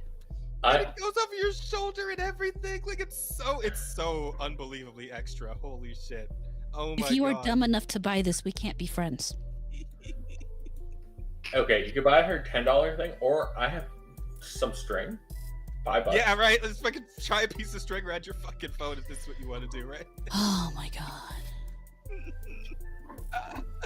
I love it. I'm eating good. I'm eating good tonight, Chad. I'm having a great time. Don't stop me now. Shit. Oh, fuck. It keeps going. Hang on, there's more quotes to be read. Let's see. All I can feel is that I'm going to be more depressed when this is over. It's normal with Apple products. Yeah. Yeah. The design of iPhone Pocket speaks to the bond between iPhone and its user, while keeping in mind that an Apple product is designed to be universal in aesthetic and versatile in use. According to Miyake Design Studios design director Yoshiyuki Miyamae, iPhone Pocket explores the concept of the joy of wearing iPhone in your own way. Joy of wearing iPhone. Can you guys make like a little like mask? You know, like those masks they're wearing for COVID. I'm talking to Apple right now. Can you guys make like a little mask with a fucking like slot for my phone so I can just like stick it right in front of my, Those are the iPhone. Those aren't. Don't they have those Apple glasses or whatever? Yeah. No, I don't want that. I want a fucking mask that has a slot for my phone, so I can put my phone, in my face. I don't want. They have glasses. that. I want the. They're made out of cardboard. Okay. It's the two VR games. I want the stupider, more expensive thing, Rada. Okay. Okay. All right. Yeah, I understand. Thank you. All right. I'm glad you understand me now. At least Steve Jobs had the good sense to mock the $29 iPod socks as a revolutionary new product when unveiled back in 2004. The iPhone Pocket will be available to purchase online starting November 14th and from a handful of Apple Stores locations in the US, France, Greater China, Italy, Japan, Singapore, South Korea, and the UK. I'm going to go look. I'm going to see if these things actually end up selling out on the 14th. Because I have the sneaking suspicion that it's actually going to happen for some fucking retarded reason. And I just want to see it for myself. I need to see the page, the online store page say sold out. I need to know. I need to know if this is how far we were at right now. I need to know. I do. Well, I mean, after everybody gets that $2,000. Wait, what? Who's getting $2,000? Oh, you haven't heard about Everyone. that? Well, not the No? rich people. No, not the rich people. Nanny the fuck? Yeah. Are we getting another tax return? No, well, it's they did being this once before. What did they call defined it? as a tariff Stimulus? rebate. Oh, okay. This happened once before, right? They did like a stimulus check or something. Yeah, they did the COVID stimulus check, so now they're going to do a tariff rebate, which will just basically fuel inflation. But we won't get into that here. No, Rada, they're going to be terrific. I'm gonna kill Bear. Because the COVID stimulus was what, like 1,000 per person? There was two of them actually, and I think one was 800 and the other one was 1,000 or something like that. I don't remember, but there were two stimulus checks out of that. All right. Well, yeah. I guess we'll see how that fucking goes. When is this meant to happen? They haven't ironed all the details out yet. Oh, okay. It's fucked. They're not. It's not gonna happen. Mhm. I wouldn't go that. I mean, If they're I going wouldn't for it, say. but it hasn't been solidified, someone's gonna shoot that shit down. I can only hope, but I have no hope at this point. They're just going to give people. They're just going to create this money out of whole cloth to try to give it to people to continue to buy their votes, which isn't going to do anything but hurt us all. But people are going to stand out in the streets and dance around like they're getting something. Yeah. Not that I have severe Yeah. feelings about this or anything. Oh, of course not. Like I No feelings. would never dream to accuse you of such a thing. But with that, I think we're pretty much out of shit to talk about for tonight. Did you not have something positive to lean off on? Because now I'm pissed.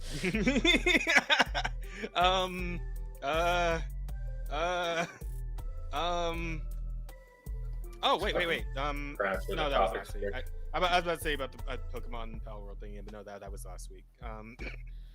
Anything in the topics? Chat. Do you guys have any positive stories I can show Rada to end off on? You know what? How about this? Okay. I have an idea. Hang on. I have a great idea. What we're gonna Oh do no.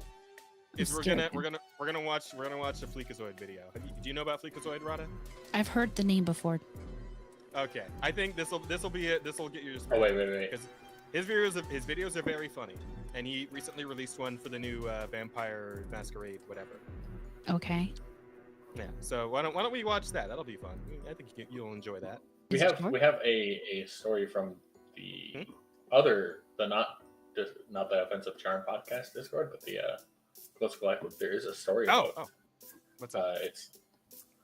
it's maybe not happy, but it has something happy looking. Okay. That might be enough for Arata. We'll see how it works. Which one was it? The one from Snake Dude. Damn it! I Very just remembered bottom. the other thing I did this week.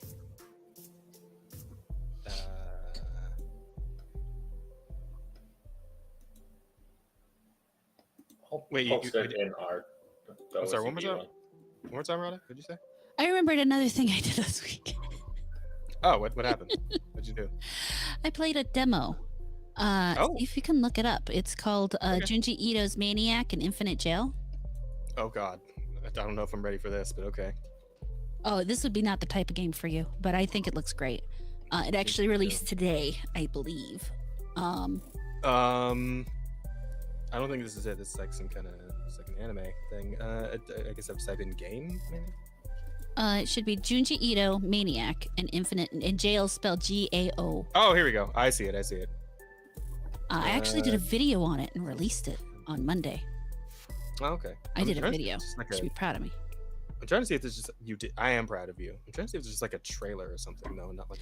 I know there is one on the Steam store. Mini game trailer, teaser trailer. Oh, here we go. Infinite Jail official trailer. There we go.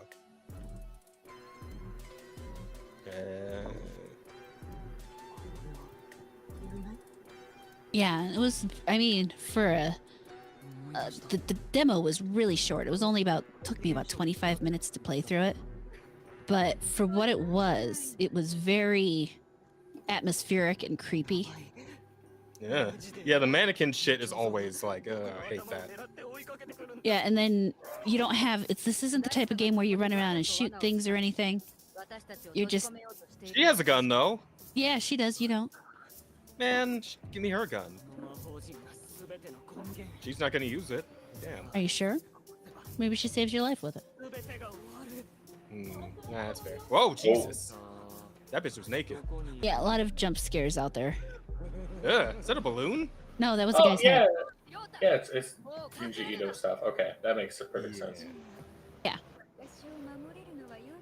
And if you know who Junji Ito is, he's a manga. No, I'm aware horror of it, manga yes. guy.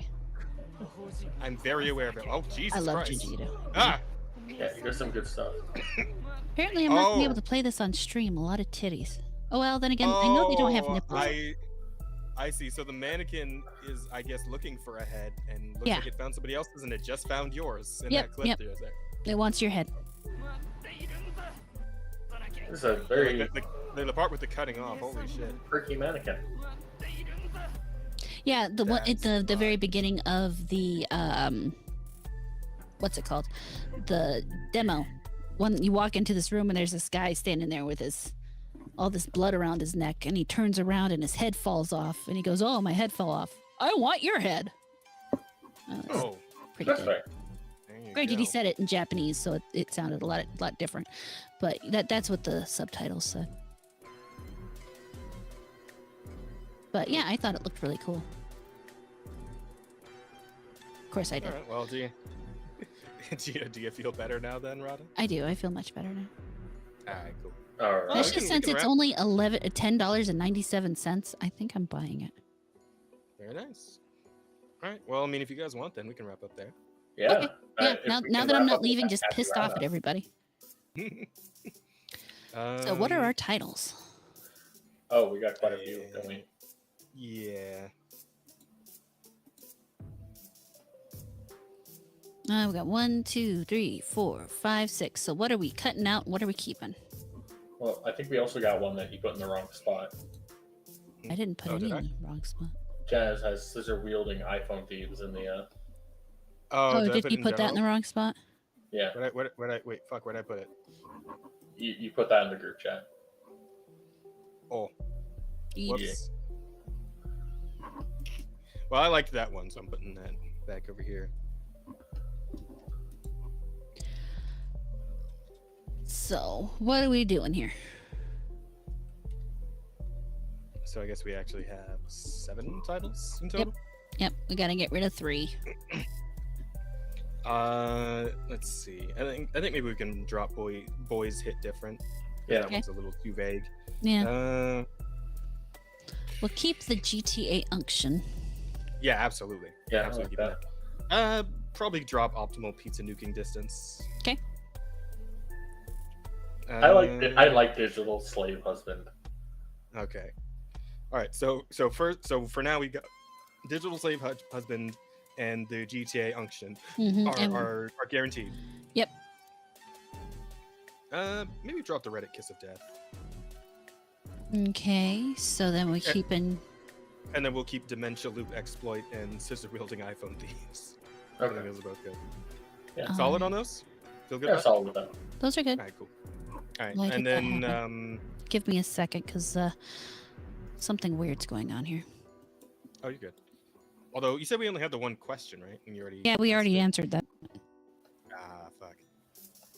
Well, I guess we could. I could get the Fleekazoid video out while we're giving them time to. Well, we're doing this. What's on the docket Yeah, for you? we can do coming that. week, guys? I mean, you could always go over that. Oh right. Oh, I guess there's that. Yeah, we could also just chill. It's just like we don't end up having a lot to say. So, how much time do we usually give them to vote on the title? A couple minutes. Yeah. All right. Well, However long it takes us to go through the questions generally. So, 5 minutes should be fine. Gotcha. Well, let's see. Well, that's weird. Tomorrow is fucking. Oh yeah, more Lords of the Fallen with Rosa, and then in the evening we'll have a karaoke grand stage. So, that's the group karaoke with all previous guests able to come on if they'd like. Yeah, it's usually hard to get a hold of them, but Did you send out your message for them?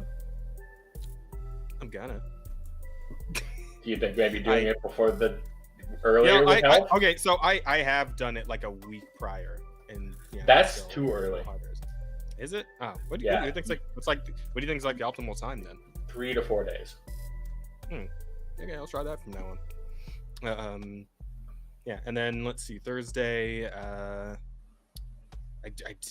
gotta get back to Bioshock. I'm so pissed about Digimon. I really want to get the next bit because I'm so close to Megas, but I really need to get back to Bioshock because I've been flaking on that one for a couple of weeks now. So, and then in the evening, you, Bear, and me, and also Sumi and Asta are gonna hop on some Gunfire Reborn. So Yeah. looking forward to true. that. Nice. And that's pretty much it for the rest of this week. Rada? This week on Thursday I will be playing more Dragon's Dogma. Saturday, got some friends and we're gonna start a playthrough of Baldur's Gate 3. Ooh. Hey, Rada, quick thing real quick. You're like just a green square, and also I have frozen. I know. My computer had a freak out, and we should all just be glad we're still online. Or no. Okay. I guess this will be the end of the stream then. This is what we're doing. Yeah, What? yeah. This Isn't Rada always a These two green square? no, he's the green square. Not on my screen. Oh, am I a green square on mine?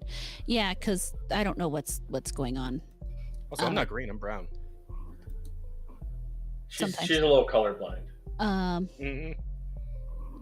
It's all good. But I'm sorry. You were saying? Please continue. Nice. Oh, and I'm moving again. Awesome.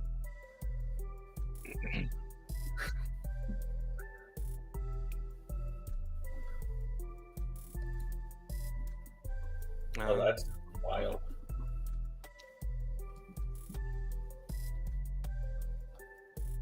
Okay.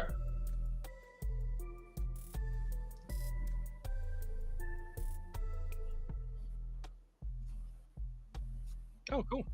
Are you running a solo campaign or?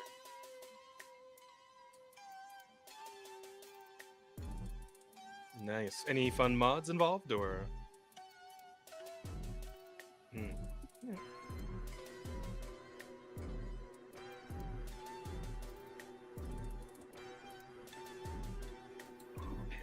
What?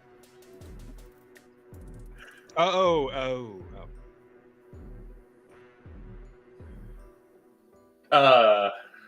He's got a bit of autism, huh?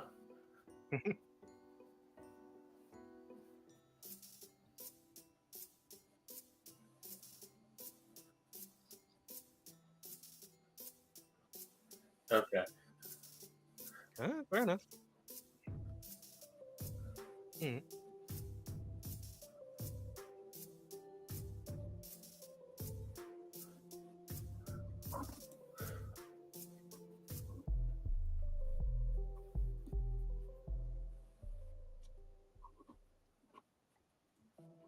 Mhm.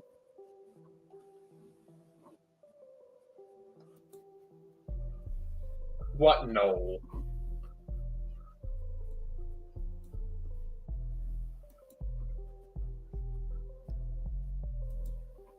Hmm.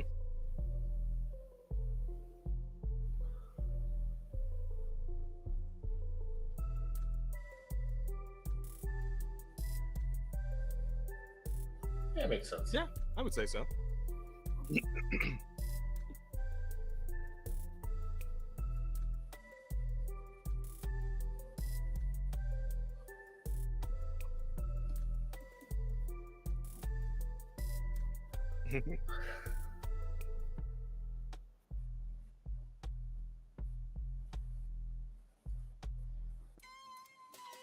Very All cool. right. All right. Well, well then, with that, I suppose we can go ahead and call it a night. We got 5 votes.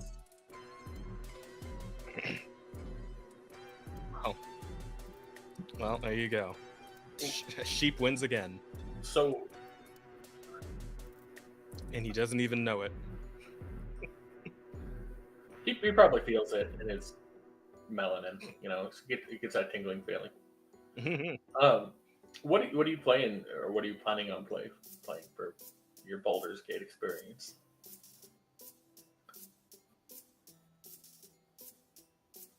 Okay.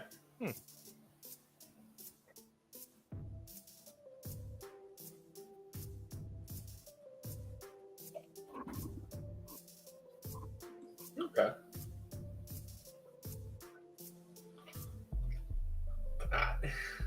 Boy, that's the thing. It's true. I did ask.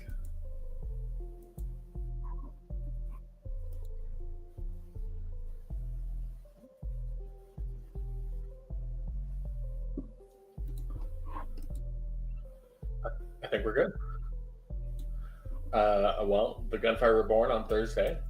Otherwise, that's well. And Friday, I will probably be showing up on Umbra's stream. Oh, cool. What's he doing? It's going to be doing some rivals. I believe it is going to be the start of season 5. You didn't see Gambit and his strategist somehow gameplay that they released a trailer for today.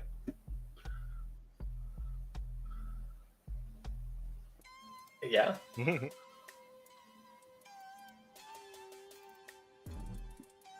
Pretty much, yeah. Oh, did you want to do the outro this time?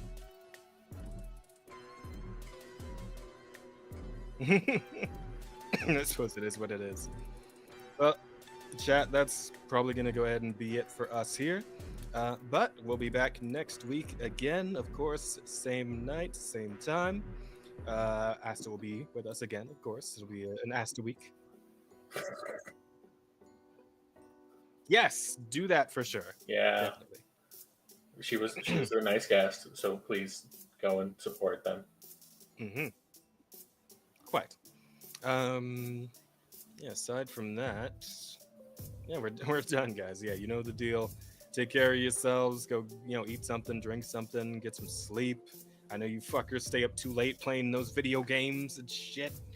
So take care of yourselves, guys.